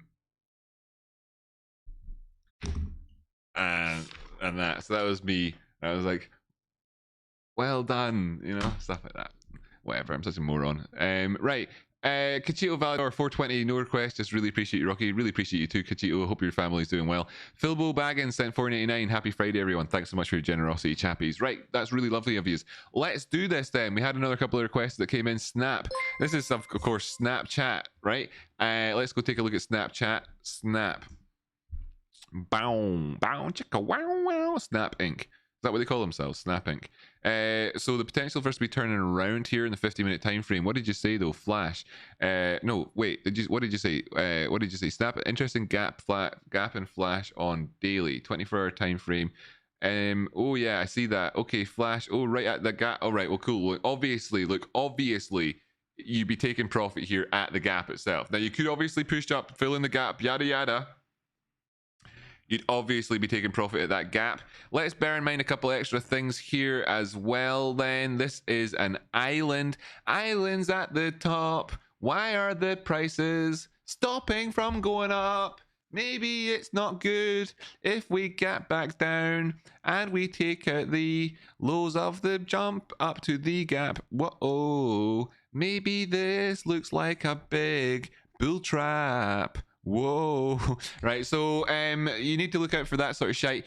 This big gap here, big push down the way, island in the stream, obviously negative now that we've pushed back down the way. Failure to fill in failure to fill in the gap and just bouncing on off of that straight away, very negative. Failure to actually push on past the gap thereafter, very negative. We could gap over the gap theoretically and just keep going again. Sure, we could. That could happen. This thing has obviously been in an upward trend and is bullish since since the lows over there in COVID times. But we have got this kind of general effect over here. This general kind of this curve. This curve is very obvious, very visual, very obvious, very visual, right? So I mean, I'm sure it is very obvious and very visual, especially now that I've got it very obvious and very visual. But you can see it now that I've taken it away. That while this is obviously an upward trend, it's very obvious and very visual that there's that that kind of curviness to it, right? And if I pop this onto linear, then you can see how you can see just real quick how charting on a linear chart kind of sucks balls. So I'll just pop it back over to logarithmic and hit the auto button because that's better. And then and then yeah, let's do some quick measurements, macro stuff, right? Lows, March. Oh shite, sorry, stop that. So I need to stop swearing. I swear far too often. Like lows to highs, right? Great. 236 in the middle of that gap. So regardless of how the price laws operate, if they were to actually come back up to this region, being above it is of course tick, very good. Being below it is of course not, and that's where we are now. So obviously we gap down below that region, so any failure up there is crap. Now, is this gap necessarily even going to be like, is this the gap? You know, could we even create another gap, like, you know, push up and leave another gap on the charts? Yes, we could. That actually is possible as well. So I wouldn't necessarily actually, if this was being traded during market hours, actually want to rely on the momentum of carrying us up here. It's about time maybe I put the VPVR back on screen. It's been a wee while since we've seen it. In this instance here, looking at the points, looking at this, I want to point out that while we have this gap on the go here, that just beyond the gap, there's this peak in the VPVR from the past. And that, of course, you know, we know this is where the 200 simple is, etc. And we could obviously find resistance at an area that pushes us back down the way again. So I'd look out for that too. The big drop off in the VPVR does give you that idea that if we got halfway into the gap that maybe we could do the second half of the gap with it with you know, that lack of liquidity. But just the fact of the matter is that while this is a decent gap on the daily time frame, it's one of these ones that actually makes me want to look at it on a bigger time frame. Crazy as it is, here's the weekly time frame where there is no gap. Here's the 3-day time frame where there is no gap. Actually, there's going to be no gap on any of them because of the way that this worked, because this was on Monday, wasn't, or this was 22nd of October, not whatever. But the way that that's working, right, sound, whatever. But it's just not there on those other ones. The kind of the point being here that it's this little zone in terms of you know, here over is completely different to this one. Thanks so much for that. I'll check that in a sec. So that's where we are. And that's why we are. Right, great, excellent. Snap, dapples. Let's just do a couple of quick things though before we go off of this one. This is 24-hour time frame.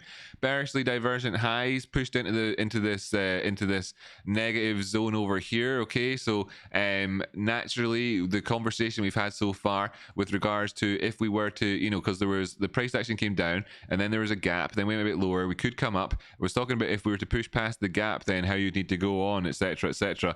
You'd be looking at this and saying that you would really need to see this thing actually push into the bullish control zone. We are back into the bearish control zone, and this is of course that change in conditions. Now we had it here and we had it here, and those are the last couple of times. So we're talking October 18 and March 20 was when we got pushed down there. So March 20 we know all about. October 18, all right, okay, so this was during a downward trend as well, during a downward trend. So we had that negativity, and we can see this was the case as well as we came back up to bounce off the neutral line. What was that? A lower high. What happened then thereafter? We went in for lower lows. Those lower lows were not anything insignificant as well, with a move of $1 to go down further toward from the lowest point to the lowest point, even from the highs to the lows there. So so you know, in this sense, could we see something like that? And we totally could, and that would be like any movements outside of the RSI, out of the bearish control zone. Are we going to see them fail, and how would that happen? Right now then, in terms of this is far too much. Katie, you're so privileged. This here in terms of this lower term time frame stuff, have we got enough in us to give us that impetus to go towards the top side? Again, looking at these oscillators, what have we managed to achieve so far? Pushed into that bullish control zone. Okay, so you know, we've done the same sort of idea. Can we actually sustain that up the way? Good. Is there the potential for is there divergences here? Yes, there was at that last low, so that's decent. So yeah, moving up here. Need to got 10 minutes left. Need to, yeah, so obviously 55.86 where that previous flash was, but that isn't even taking us up as high as where the gap comes in at. Yeah, so we're a ways away from that. If you were looking to play that thing quite simply, then with regards to this low, I absolutely, yeah, 53.63 can lead to 55.88. I'd expect to pull back to 53.54 at that point, and then perhaps then up towards the golden pocket, 57.58. Aiming for the gap right here, right now is a bit much. And where does the flash fill come in at again on that 24-hour time frame in for us as well right here now? 58.75 as a reminder is where you'd be looking to afterwards. Those are all good targets. Is this as good a stock to trade as the others? No. Have I got a long side bias on this one? No. Why have I not spent any time talking about shorting? I don't know. Ask me to, right? Because if I'd have done this presentation from the point of view of not talking to a massively long side biased audience, we could have had a chat which would be very different about this stock. Anyway, excellent, nice one. So it was quite detailed nevertheless. So Metex was one. We also I want to check out what was that HGen. Let's take a look at HGen as well today. HGen, are we going to get that big push? Oh yes, again the technical analysis. By the way, sorry to people who were looking to trade this thing through that gap again, but again, you know, my technical analysis is better than anybody else's in the world, including that person who was on Twitter who said obviously and stuff like that as part of his technical analysis. Obviously wasn't obvious to anybody who's like really good. Instead, it was only obvious to fools. Here we have it, done a really fucking good job on this one. So much so we actually have pulled back up the way, having done this. I'm not even going to go into this one. All I can say is pats on the backs to me. Fuck yes.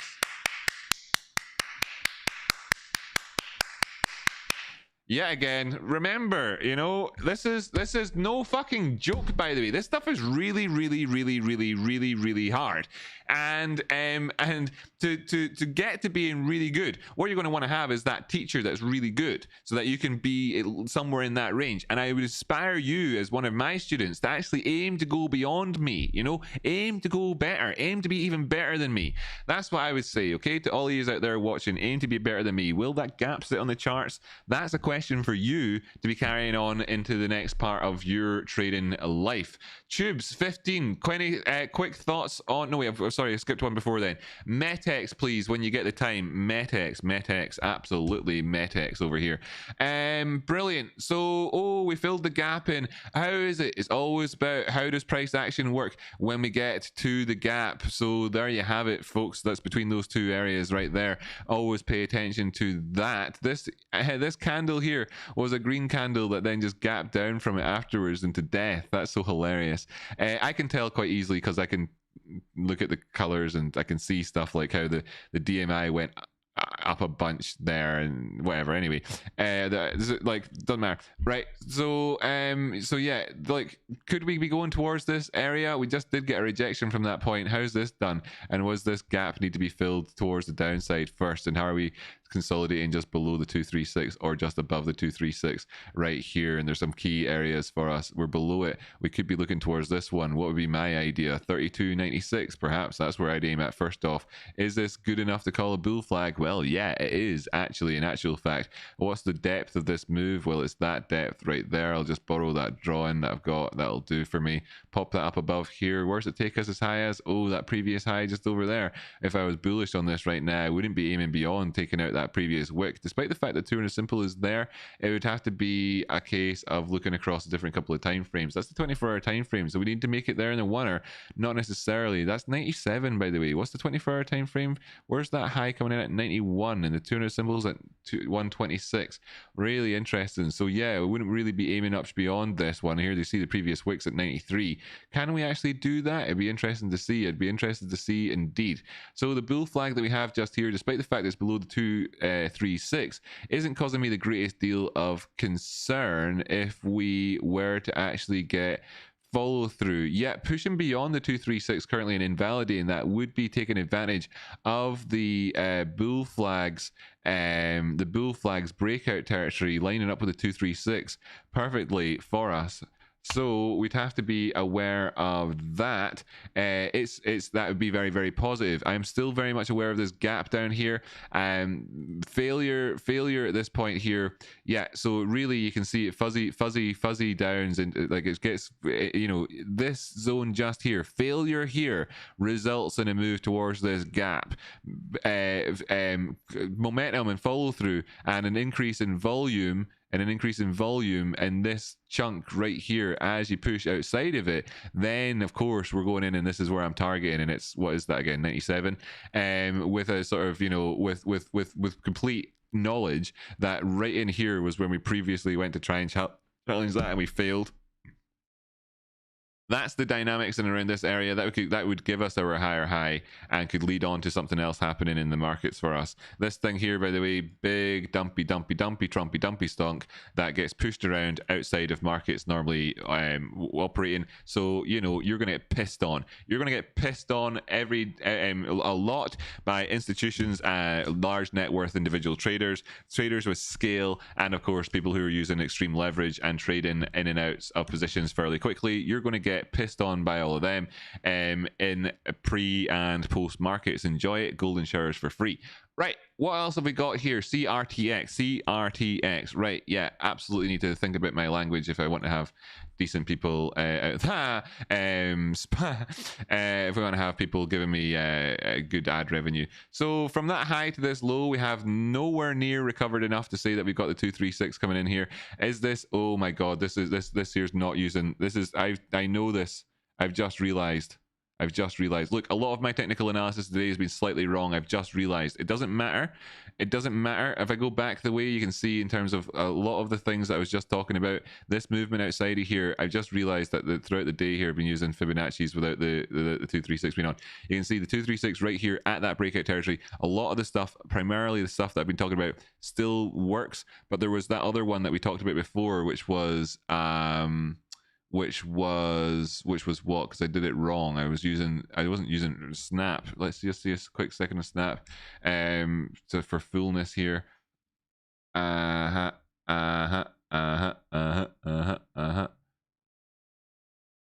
Yeah, no, okay, cool. So I wasn't too bad on that front either with what I was saying. Think that we did okay. Think that we did okay on the last check section. I've not massively messed anything up. I wasn't taking it too much detail either in terms of where particular things are. There was that section earlier on at the start of the show where I was kind of going on about it. That was basically on a linear basis. It's okay, the range there that we've talking about with, I think everything today that we're talking about is negligible difference between log and linear. I think everything we've talked about today is negligible difference between the two of them. Okay, just think so. But continuing on the show here, because this is an example, where it might not be. CRXT, was that what it was? Was that what it was? What did I just do before though? Oh, I was just on a different stock and I can't remember what it was. And I had a big gap down the way. Is it a different time frame I was looking at? Is this here? Oh, was it CRTX? I typed in by accident. Whatever.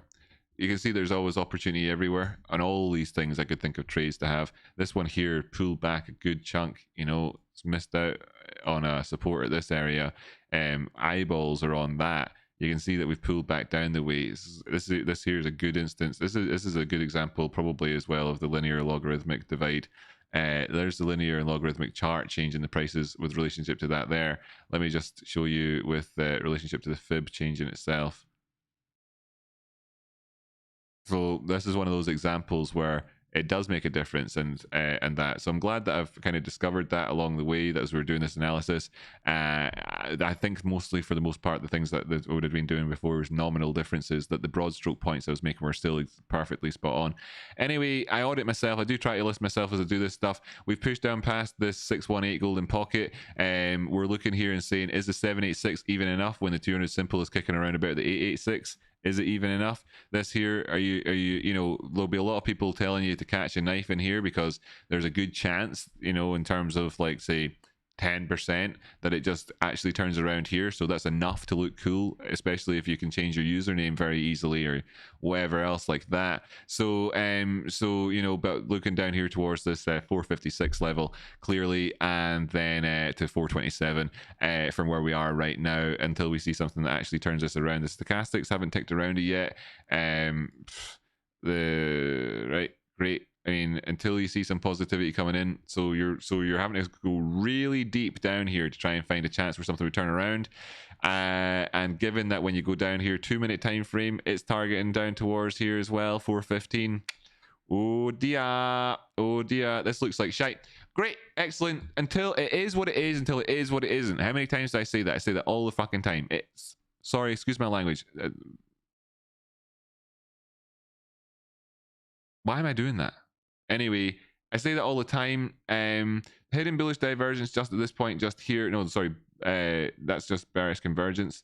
Sorry, what was I saying? Yeah, no, it is what it is until it is what it isn't. There's nothing good about this on any small time frame, and on the big time frames, well, it's done what it needs to do to be able to easily have a pullback down the way. Percentage basis, risk on here very much, and that one. So I guess we'll move on with that one. But this is bullish in terms of this turnaround here. Like since what is that 5th of October? So this October moves, very good. Okay, so we've got a clear parallel channel that we could draw on the charts if we wanted to, just in there, right? Clearly got the beginnings of something here for us to discuss. So these are decent. That's decent. But the ability for us to go down now at this point is very much there. It's risk on. Two little reminders as if you needed them anyway to take profit. One reminder, two reminders. The not taking profit is that you had to sit there and wait as 20% was stripped off your position before you then the rest of the market really decided to actually take profit off, and then it went down another 27%. So you're looking at 50% drop off from those highs. Over here, drop back down, 20% drop off. Everybody else decided to ditch it and drop back and go with this thing. And then when you think about things like actually how would this work in terms of that linear logarithmic divide. In fact, if I just go up towards this point here and then change this here so it actually is linear. Yeah, so it's like you can see in terms of the shitty linear thinking in terms of the 236 being so powerful as it pushed on down and always went for like a 618 or whatever off the back of these things. Here's another here's the other example. You know, it's like the even with that one, that you'd be better off. You can manage your risk with the logarithmic 236 so much quicker and more responsibly, I would say. But the linear one giving you decent examples, nevertheless, of exactly the same sorts of points. So that's a nice little finish to the show there in terms of wrapping that up. Cool. What was the other one that I missed there? PFE. PFE. So it's Pfizer. Pfizer, they're got better sales expectations than Moderna. Moderna, less orders for them than for Pfizer. Oh dear. Oh. Then they got better expectancy. So you know, there's like your inverse COVID chart for you. Pushed up past the 618. I reckon if we take this out, we're going in to fill in that gap. I'd probably be managing it with just ticking down past these areas on any sort of lower term time frame. But I'm looking for continuation as it stands at the minute. The nice curve that we've got coming in, the potential, this 50 simples with its nice curve here, it's just about to actually start curving up again.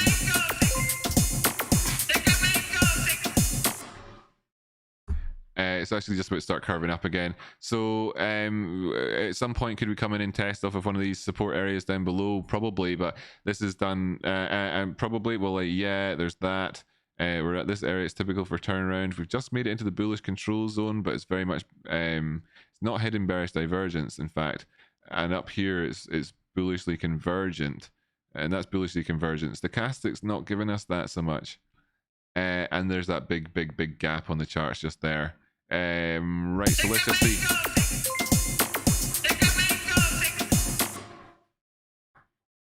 Thank you, beautiful people. This nice little bit of consolidation just here. How's it going on then? Classic stuff. I mean, I make it look easy, don't I? And teach you how important this is. We're above the 236 right now. That's good. Continuation at this point could go on higher. Where would I aim to?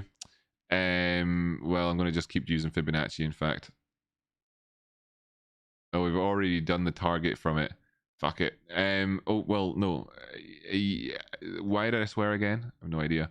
We've already done the target from it as it happens. This thing's operating perfectly between Fibonacci's as well. I mean, it's a classic.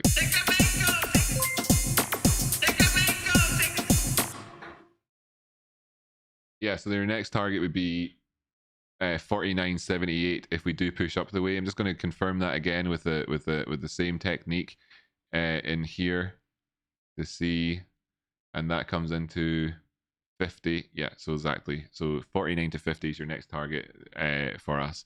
It's probably not going to be too much of a surprise in terms of the numbers there, but that makes sense. Thanks for those donations there. I'll just check what people have been saying. So we were to take a quick look at Cardano. I am running out of time here fast. Ricey, you know what? Tell you what, guys, Komodosh and whatnot. I can't guarantee that I will. Joe can't guarantee that I will. Ticker bingo. But I'm going to keep going here. No request. Yeah, done that one. Thank you, by the way. Done that one. Take a look at PFE. Is this one here PFE? Yeah, cool. Done that one. So, thoughts on Ricey? Okay, cool. So we've done this one as well, right? Big push up here. Look at the at these big pushes up. Diminishing here. ADX still traveling up the way. Yes, divergence at times as we go up the way. We do go on for higher highs despite them being divergent before rolling back down the way a little bit here at this point. This little inflection that we've had just here could ultimately form into the sort of flag without the pole to take us up to another area. It's unsatisfactory, not getting the full move off the back of it, and ended up in it around about $50 before profit taking happens again. with bearish divergence there up the wazoo, and then a pullback down towards at least the neutral line at that point, probably to reestablish kind of, you know, an equilibrium on a basis on this one. That's probably where we are right now. Not going to go into any more detail on it because we're out of time, unfortunately. Looking for volume to come in if we are actually going to have any continued trend and moves. I think this one here is a difficult one, and we should probably bear in mind then, if we are looking at these in terms of, like, you know, how's the speculation going on its brothers and its sisters out there. The big gap up that we've seen on Pfizer is an interesting play when I draw in these little sort of Tesla coils showing us the gaps on the Moderna chart, which have been towards the downside. You might want to look at these things if you're interested in biotech and everything else, and you want to look at these things. You go ahead and do that. I'm moving on. So somebody asked for Ricey. Sorry, Komodosh, I'm not going to give you. I'll start off with Ricey just real quick and see what the chart looks like. Ricey, yep, okay, that's what the Ricey chart looks like. This comparison though over here to RR, where the markets are actually opening right now, and this is what this is based on. That's what that chart looks like. Then here's RYCEY. That's what that chart looks like. I'll just show you again. Here's Rolls Royce. That's what that chart looks like.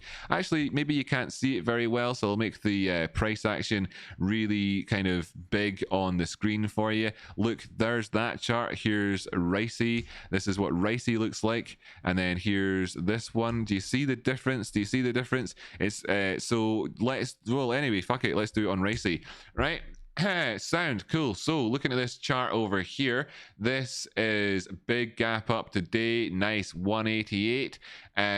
Movements staying up. Going to do the same techniques we've been using all along. Staying up above 187. Very good for that potential momentum to carry on up the way. Would like to kind of look at this kind of downward sloping line, which I've probably drew in at one point in the past, with some sort of reason about it. So let me just see here. Yeah, you can see that I have shown that we've got some sort of bull flag on the go on the past here with this one. I'm talking about different gaps that we could have had. We came in to fill in a gap over here, pushed up towards the top side. This big gap that's on the charts. Yeah. Okay, cool. So you could do that, or you can look at this chart instead, and you can be like, right, okay, cool. So here's what an actual chart looks like, and then drawing between these 2 points here. Nice, close to that 236, consolidating a decent area. Nice movement up. No gaps on that chart. Why is there a gap on the chart? Oh, that's right, because the UK is actually 5 hours, currently 4 hours ahead of the United States in terms of trading, right? So that's the biggest reason for that. That's that 4 hours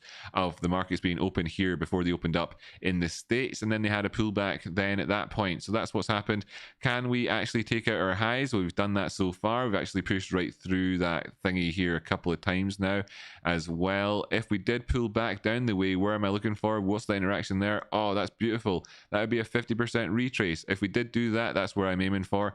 It would be the 50% retrace that I'm aiming for. Would be the movement back down if they had to come in and test off that inflection point again for us.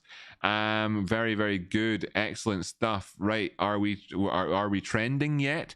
Well, no. I'll just hide the drawings because it's a bit dirty. Are we trending yet? No, not really, not really. And you know, again, sorry, have we resumed this trade? Here's the 4 hour time frame. We were consolidating. This is the head and shoulders. We're at the top end of it. This is a nice bull flag. And right, what else do you want? Head and shoulders at the top end of the neckline with a bull flag. Yes, there's potential for pullbacks. There always are. This is very good. Nice movement up the way. Strong today.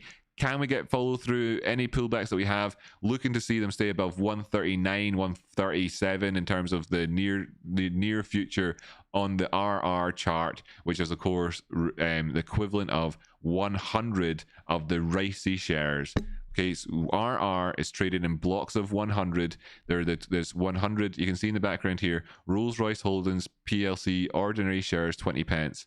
Oh, is it not 100 ordinary? Anyway, it's traded in blocks of 100, and that's why the price of this thing is as it is. Any other thing here, right? Sound PLBY. Oh, do I need to tell you? This would push up the way an awful lot in a long-term trending move, and all that. It's just like we're here sat with something that's up 66% from one of the common times we talked about it. We have got a potential for us to move up to things like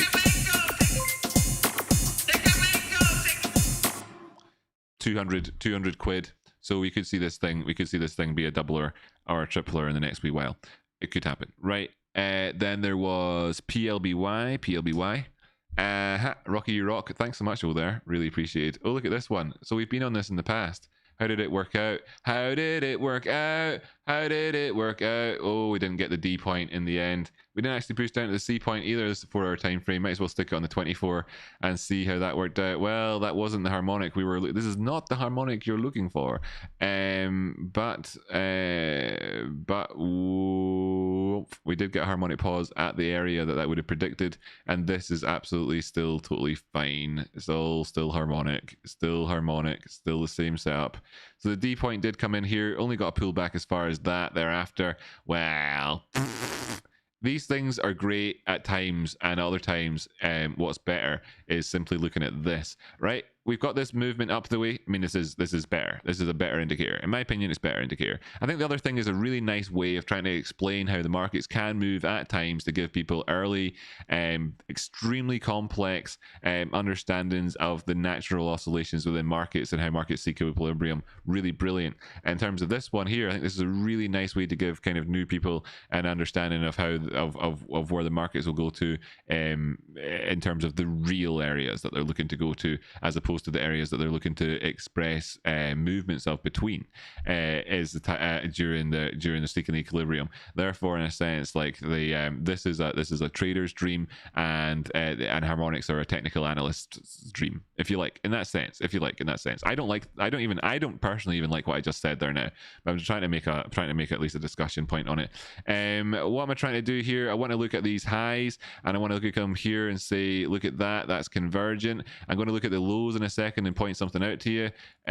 Here we can see that these have gone up the way as well, so we've got this parallel channel. I would then I go back over here and we can see, yep, got that convergence as well. There isn't any hidden bullish divergence on the go along the way here with us. Now, what would hidden bullish divergence have done in terms of the RSI had we seen things happen like, instead of it coming in here, it'd come down a bit lower and we got some hidden bullish divergence? Then if I was drawing in this thing here, it'd be very different looking. As it stands though, instead we've got what's, at least in terms of like just looking between, say, when we came above the neutral line and when we retested this, retested the bearish control zone, that we're looking at having a wedge here. Okay, so if we were looking at having a wedge here and we can see that this is pushing up the way and that we're not divergent but we can see what's going on, then I think that what really you need to be looking to is your next potential target, which would be coming in here at this area of this flash fill. $35 is your target. That's a nice solid move up from where we are now. It's not quite 20%, but it's a solid 10% move up from where we are now, and then a healthy retest either of the wedge or perhaps even back into retesting off these moving averages after we fill in that. Looking to see then, do we get a movement beyond that zone to see if we're getting follow through? Why? Well, I've quite often talked about this dynamic nowadays as I'm on the charts talking about it, and I'm always trying to work things out in terms of how these things go. Now, we so often know that these flashes come in at these sorts of pivot points, because you've got a degree of, well, in this instance here, you had a bear flag, okay? And then, of course, when we broke the bear flag, that's where that came in at. And what you're looking to in terms of the return back up the way is for us to be able to move beyond the zone of the flash itself, even if it's just by a penny, to get to say that if we're trending, move up the way. So here's us down to the low. Going to double check that I've got my set to logarithmic like I wanted to, and then over here we can see I don't actually have my target for me because it's 113 that I'm looking for. I'm going to borrow this at 1.4. It's an unusual one, and go for 1.13 here on this instead and see, wait, where is it?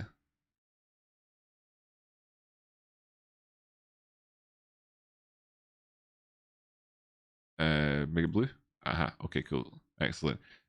Just beyond that, right, sound. So here's the 1.13, and the point being here then, if you were to take this out, even just like pushing up above it and then pulling back down by a penny, what you've done here really is you've taken out the area which is encompasses the whole of where that bear flag was before, and this is the type of thing. Now, this is based off of, I'm trying to come up with standardized ways of using this technique to be able to trade as an overall strategy almost.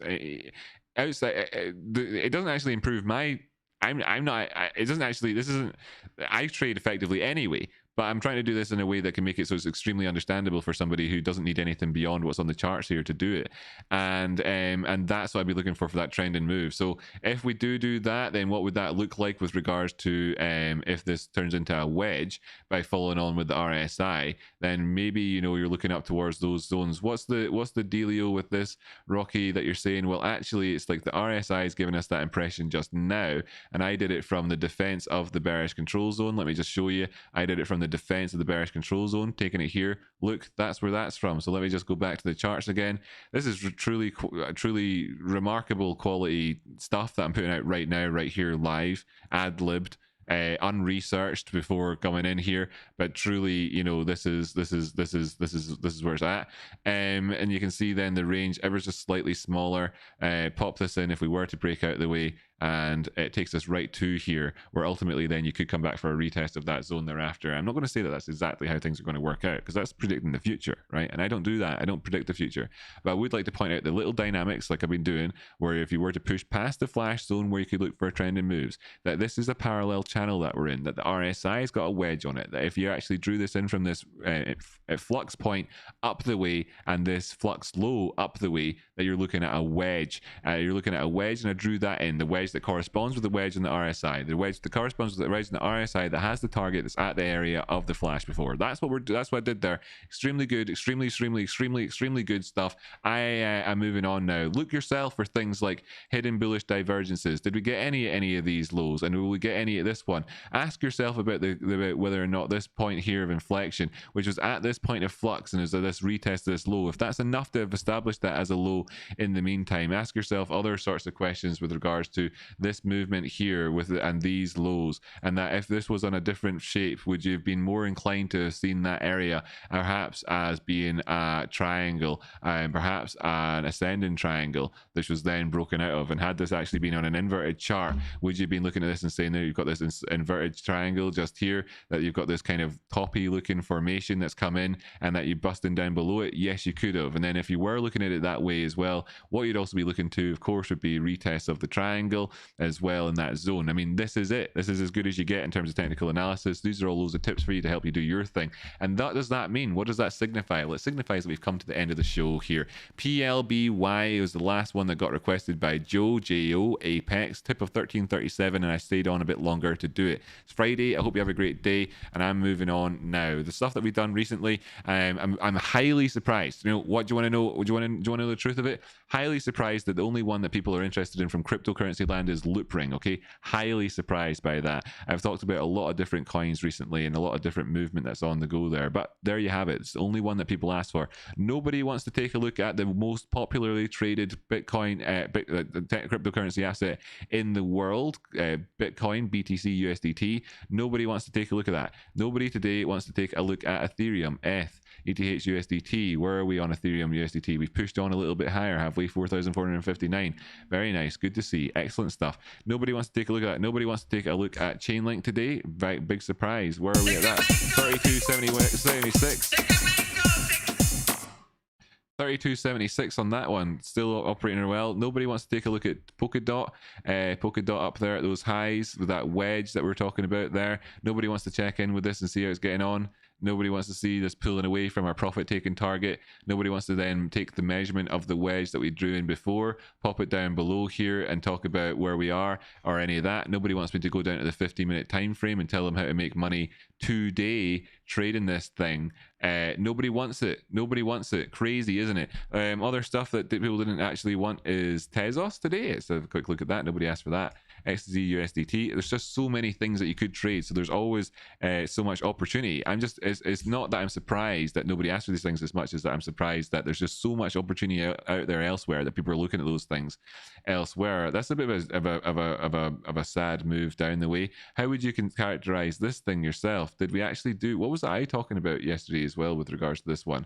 When I looked at the charts, I wonder myself as well how I talked about it. I can't remember now. I hope that I expressed the possibility of this doing this sort of thing. I really don't know. Where's that line at there as well? We've come back down to retest the 236 at 6414 today. perfectly and found a bounce. Well, that's a buy, isn't it? Interesting stuff, that one. Nobody wants to see these things though. I'm just kidding. I'm just kidding.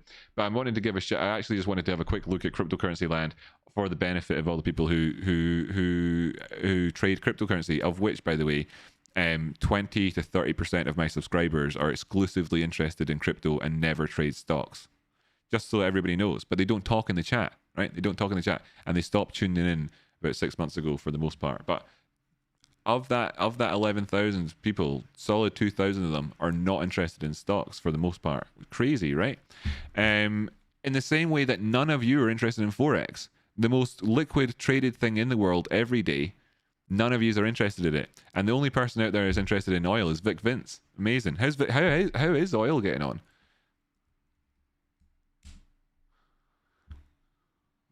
Currently 81, was previously 85. 4-hour time frame. Vic, you know, the shorts that came in there. I mean, look at this. Look at this. Look at the way that this moved. Trending price action sideways here. Little bit move down. Interesting stuff, isn't it? Anyway, nobody's interested. Right, great, sweet, nice one. Reverse roll call time. Ghost of Luke Spears, what excellent TA. Thanks so much. 690, really appreciated. Great guy. Thank you so much, Luke, man. Hope you're having a great day today. Oh, there, 333. You rocky, you rock. Thanks so much. Really appreciated. Mushroom Minis tipped $5. Ticker bingo, ticker bingo. Joe Apex tipped 1337. And Plibby, that was good one. After Flash said I'd wait for 3x 4-hour closes at 236. Now it's past it. Oh, I don't know what I was talking about. I didn't put your context in the conversation. I hope that my chat there was in context for that somehow. Thank you to the anonymous person who called. Thank you, sir, who dipped 690. Thank you. Well, you're welcome. You're a wonderful person. You Komodo Dosh sent 699. Thanks so much. Thoughts on Ricey? We did that. Gerardo Spat Tootsie, sounds like a Scottish name, that almost as well, pal. Good to see you. Can you take a look at PFE? We did look at that that PFE there. Tubes dipped $15. Quick thoughts on CRXT if you get a chance. Hope that was helpful for you, man. It's an interesting chart. Crack Croc sent $2 super chat earlier on. Metex, please, when you get the time. We did that as well. Philbo Baggins sent $4.99 super chat. Happy Friday, everybody. Cachito Valador tipped $4.20 just to be kind. Sallymander tipped $19.75 to add to H-Gen. Interesting one. Big pullback. We give ourselves a pat on the back for having identified that possibility. Look at that. Right, just making my way through this. Katie Babes did 420 for Snap, talking about Snapchat's interest in Gap and Flash on the daily. Winky Donkey sent $10 earlier on to take a look at Gnog. Didn't do it. Sorry, man. Didn't do it. GNOG. If anybody had have asked for something right there now, I'd say sorry, you're too late. This guy asked for 1 hour ago, waited patiently, and I didn't actually take a look at it, and I should have done. Wow, big push down the way here. Quite disappointing price action in terms of the movements towards the top side. You can quite clearly see this, taking it from that low to that high. How we're miles below the 382. We've come down as low as the 50%, but we're 50% within the way into a gap fill. It's a bit of a hard one, you know. The VPVR showing us that while there is, of course, ever increasing you know, it's increasing on the way down here. This isn't one of those nice gaps. So often when you see a gap, you know, and it's got this big dip, it'll have a big chunk out on the VPVR, a big chunk out in the VPVR there, and then a big dip along the way. Unfortunately, we don't really have that. There is the possibility here that you do see turnarounds within this gap, given the amount of historical price action that came along during it, where you could potentially find previous levels of support. If we were to fill that gap in, it'd be a big chunk down the way. So maybe in a sense we're looking to try and start having islands of price action operating along the roads. Let's look down the way and see if we've got anything staring us in the face that really needs to be addressed with regards to the that's actually too long away. You know, I don't have time to do that actually. But 3-minute time frame here, giving us a glimpse. We got 1, 2, 3, 4 interactions with that one. That was a good one, wasn't it? Horizontal ray in here, just following on from that flash. I'll hit the auto button so you can actually see this on your charts. When you got this interaction here, it's a little bit low. Got the interaction here with that line so often. Could that be where we go back to next? Could that actually be interesting stuff? Small term time frame, we are targeting to our 1611. Look at this. Look at this type of price action you see in this thing. Horrible. What's the volume like on it? Like that. Okay. Horrible. What is this? The Golden Nugget. Golden Nugget Online Gaming. Thanks so much for that. Golden Nugget Online Gaming. I don't know much or anything about online gaming companies, especially not one's called Golden Nugget. Online Gaming, by the way, this is this chat that we had before about what the word gaming means. So people talking about gaming in terms of crypto, and it's like as if they're talking about, you know, computer games and fun games. But of course, most of it is gambling. What do you think? Do you think Golden Nugget Online Gaming? What do you think Golden Nugget Online Gaming is? Do you think it's a gaming platform, like, you know, like for playing Call of Duty?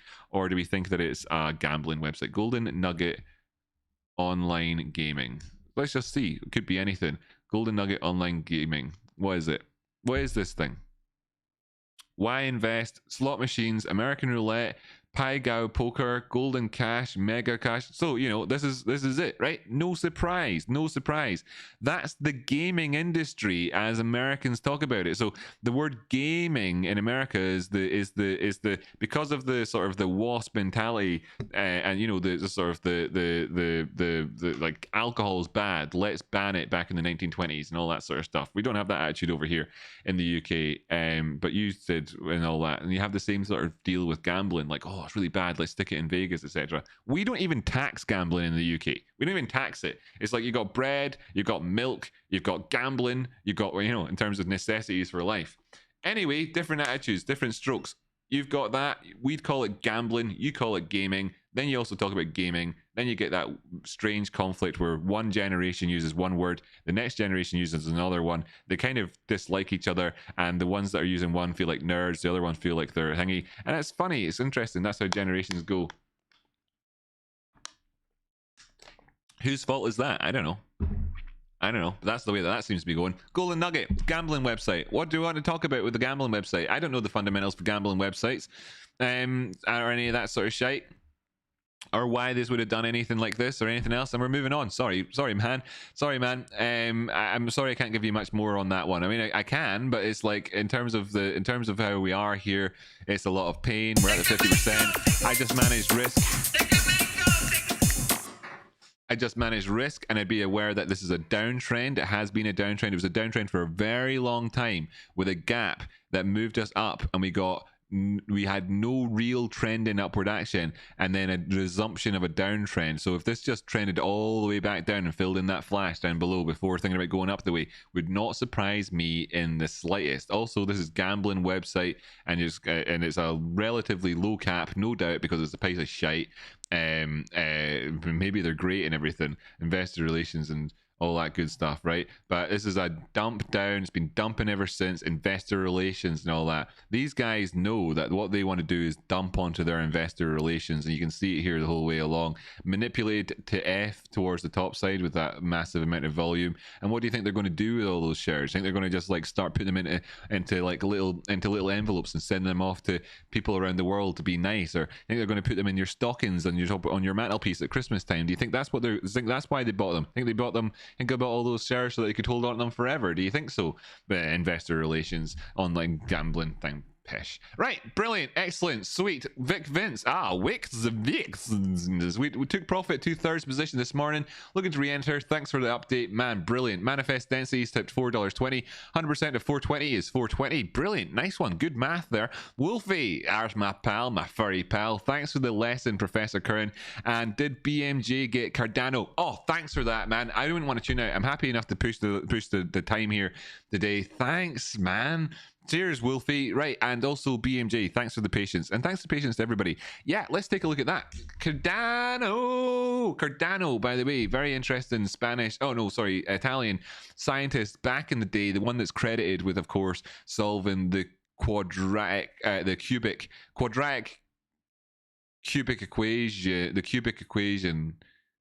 algorithm. Not the depressed one, the full one. Anyway, good guy, well done, interesting stuff, right? Brilliant. What's going on here with this chart? This is too messy for me right now to look at. Great. Right. Yeah, we bounced off of that 50 simple period moving average and the 24 time the 200 simple period moving average 24 time frame and the 50 simple again just here recently sandwiched between the two, hoping to see that bullish divergence between those lows. I can't remember if it's there or not. No, it's not there. It's actually between like some over here to here, and it's not hidden bullish divergence in that sense, because this would be an uptrend. If you were looking at this low here to this low here and saying like this is an uptrend, and we're looking, that's a low, that's a high, that's a low, then you could say, well, this is your low, that's your high, and that's your low, and then you'd be looking there and saying, well, is this hidden bullish divergence? And well, unfortunately it's not, but also at the same time we wouldn't have wanted to have gone any deeper, right? How good would it have been to have had hidden bullish divergence where the RSI actually looked like that? That would have been shite. That would have been a change in conditions. So actually better to not have it, right? Better to not have it there. So that's one of those things for us to be aware of. We're currently at what, 197? So the lows recently were 179. That's an interesting move overall. Let's just jump down towards the 4-hour time frame and see how we're getting on here. Obviously this is that sort of changing conditions aspect, and then this here somewhat dissatisfactory in terms of like really, you know, changing things. So we really do need to be taking out moves, you know, taking out highs and trending. This is three lows without any hidden bullish divergence on the go. We did retest the area of that wedge and get rejected again. Is it enough for us? Well, it's just simply going to have to look at this from a risk management point of view. Sometimes, by the way, if you wonder when this gets all letterboxed, what this is up here and why it's not visible, that's because that's my volume. And the way that TradingView works sometimes is really finicky with its volume stuff, and that. So you know, so I've just stuck it up here for now. And the yeah, the volume on this one hasn't really, you know, picked back up again yet. It hasn't dropped off massively yet either. Well, it has, I suppose. Look, in the December 20 up until the May 21, there's a big uptick in Cardano volume, but we're not like gone to death or anything at the minute. So it's not like just completely sinking down the way, and also it's not picked up with any moves down to any massive extent that really needs to be aware of. Or was there? I was there as well. Now we're still looking to see if we can get an incline on this one. We're obviously, what we're doing at the minute is trending towards the downside. We've had consolidation along the way. It's broken down the way. We've had a 60% move of that. But at any given time, if we take out our lows over here at 193, then I wouldn't want to be in the trade. Now this big wick that came in and took us down to 179, that is obviously a decent enough percentage move down the way. In terms of like the timing wise on it, not so great, but you need to manage risk. Name of the game is risk management. It's what it is. It's what it is to be a trader. It's always about risk management. So you wouldn't have wanted to experience that, because despite the fact that it got that bounce there, that, you know, if you were already in a trade, you'd have been looking to get out of it unless you were short. If you're short on it, you'd been taking some of your profit down there. And if you didn't have one, you might have tried to catch a knife, sure. But if you were in a trade from here looking for it to go up and you found yourself in that situation, you'd have stopped out already. You wouldn't be exposed to that risk. And likewise, I would do the same from just here. I wouldn't be exposed to any of that risk. It's 196 would be a cutoff point for me. That's a bit tight, isn't it? It's more like 190 is a cutoff point for it, right? And all that sort of stuff, because of course we could be trending down the way and going for the full move off the back of that wedge, and that would take us down to the to 160. Perhaps 155 or so, if we actually, you know, pushed on down and just like had volatility in these areas. As you can see, if we do drop down the way that the course, you know, it's a question of experiencing the liquidations and the stop, you know, the liquidity there. It gets chaos, gets injected into the system to an extent during those moments, right? So in that chaotic period of time, would we kick about down there? And we possibly could. Am I negative on this in the face of, you know, the 4-hour time frame having had a negative cross? Well, it's actually about the trend and move. If we take out that move towards the downside, then we would see the ADX kick up above 20 into the 25, start to have some trend in action.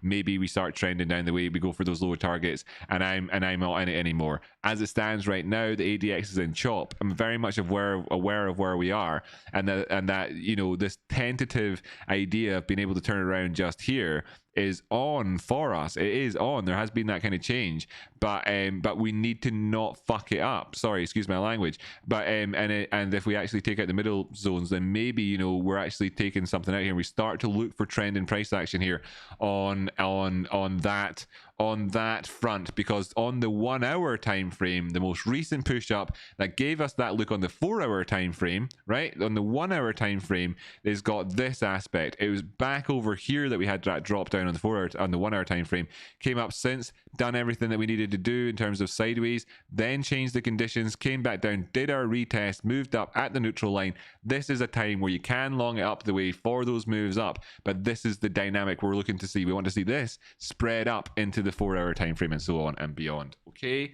nice. Boom. Think we absolutely did that one. Okay, so I think we did well. I think we did well today on that one, right? Think we did well on the show. So here we have the, and I've already done the reverse roll call as well earlier on. I'll just add a couple of them to it. Vic Vince, super fantastic guy. He's actually just done a tip and a super chat with that stuff. Amazing, man. Thanks so much. Manfest, Density, Wolfie. That's Ghost of Wolfric Doomslayer, by the way. We call him Wolfie around these parts. Wolfie. And that. So thank you so much, Bad Mama Jama as well, who also tipped earlier on, asking for Cardano. I seem to have overlooked it. J.O., Winky Wonky Donkey, Fabian Garcia, Ashley, Ghost of Dan, $5 earlier on from yourself. Thanks so much for that. Bad Mama Jama. There we had that one. Chris, 684, super chat. Happy Friday, you legend. Found an interesting stock called CTVA. Could you take a look at it? I was actually one of the first people that came through today. Oh my God, I'm so... Did I look at CTVA today? Look at that one, pushing up the way. Bit of bearish divergence. Yeah, look out for... Oh, I did already. Good, nice one. Thank goodness, I've just forgotten already. You see the way my brain works. Oh, so low. All that from Katie Babes earlier on. Darth Vivenna, Jeff Smith, who tuned on and started the day off telling everybody, don't forget to hit like and subscribe.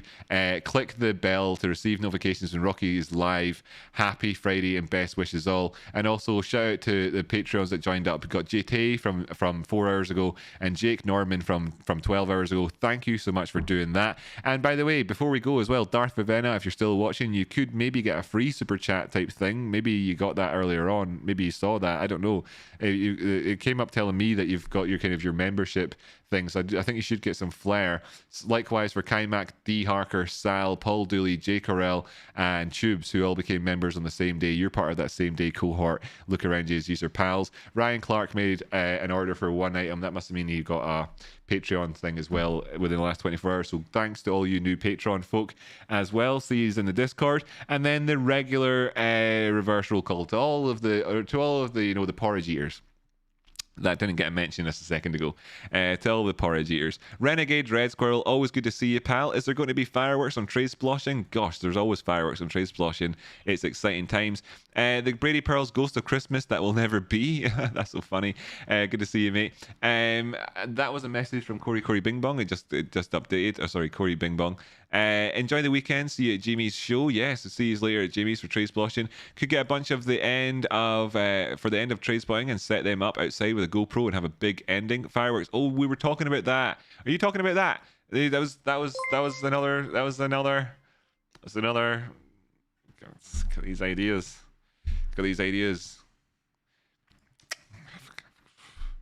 Kirsty, join the desk training community in Discord via Rocky's Patreon right here. Totally, I wouldn't disagree with that. It absolutely is the best training community. I'm there, but everybody else in there is what makes it community.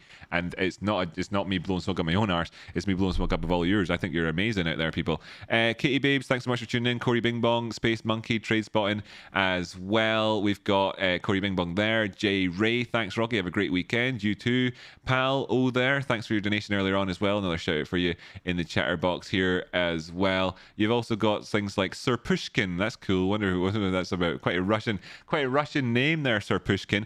Called the move down in October thanks to your teachings, Rocky. Beautiful, Fantastic. Excellent stuff. There we have Swana telling everybody to kiss his ass. Good to see you, Swanee, mate. So, EJ. Mushroom minis. I've started using trend fibs for long-term outside outlooks. Seem to work well with measure the larger moves. Yeah, trend fibs. Okay, fine. Yeah, there is that dynamic right there. I personally am not that massively into trend-based Fibonacci extensions. But you can be if you want to be. I don't think anybody realistically. I think that at times people do. I think that people, depending on how people have gone, I think essentially for me, essentially the way that I've looked at it is that the last 3 years really have leaned more towards Fibonacci extensions on the typical side of things, and slightly away from trend based. Now, if that's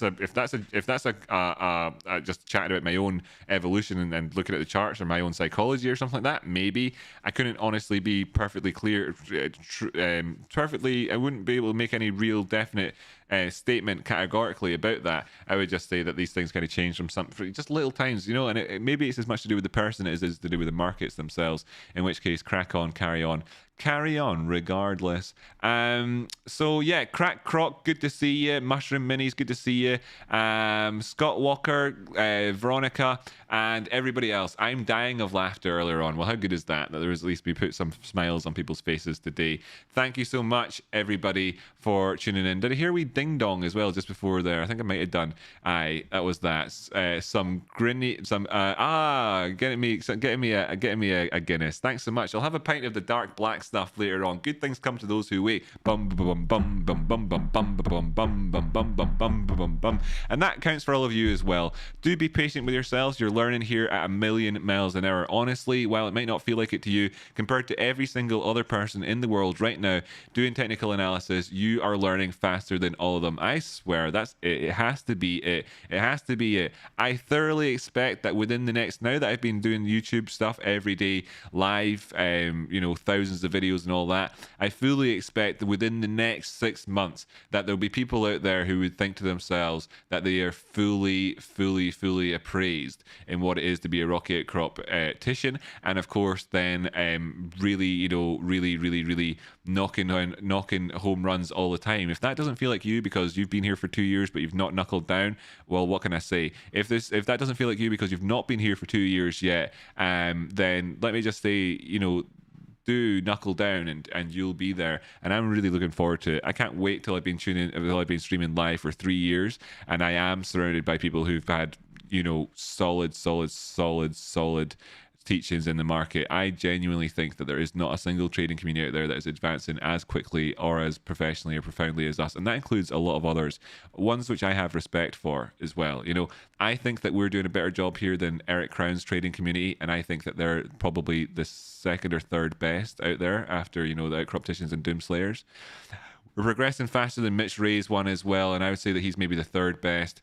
And then there are other ones. I think that the technical analysis understanding that we have here is going to give people the best work, the best ability at trading. So I think that we're actually developing far faster than Warrior trading as well. It would be they put them as fourth.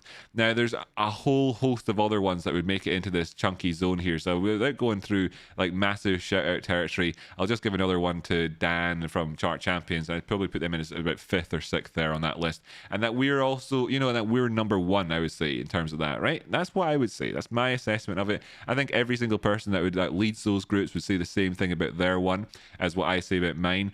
But genuinely, you're amazing. Okay, that's very kind. Thank you, Go Spears. What the fuck? Thank you very much, Luke Spears. That was completely unexpected. It's very, very kind of you. That was $69.99 donation from Luke Spears, tipped as well, so it didn't go through any some sort of taxation process. That's really kind of you. Thank you so much. Thank you so much, everybody. Thank you very much for tuning in. Another fantastic week here. We saw GameStop prices going way up in the middle of the week and then dropping back down towards the end of the week. Here we are, just as the final second, just to find out what the price of these things are before tuning out. $213. We're doing very well with that. AMC $40.56. Doing well with that. I think that really, looking back next week at what we did this week, we will be very, very please don't forget what I was talking about with regards to the weekly chart. That will close out later on today with a higher high on the weekly, and that's the first time this year that we've done it. Look forward to finding it, to hearing other people in the world coming around to understanding that a little bit later than me and adding that to the common zeitgeist. It'll be interesting, won't it, to hear that next week. We got our first weekly higher high. I'm away off to drink some probiotics. Thanks so much, everybody. Thanks you so much. Homer's Ghost, get out of here. Thanks so much. Happy weekends. I'll see you in the Discord.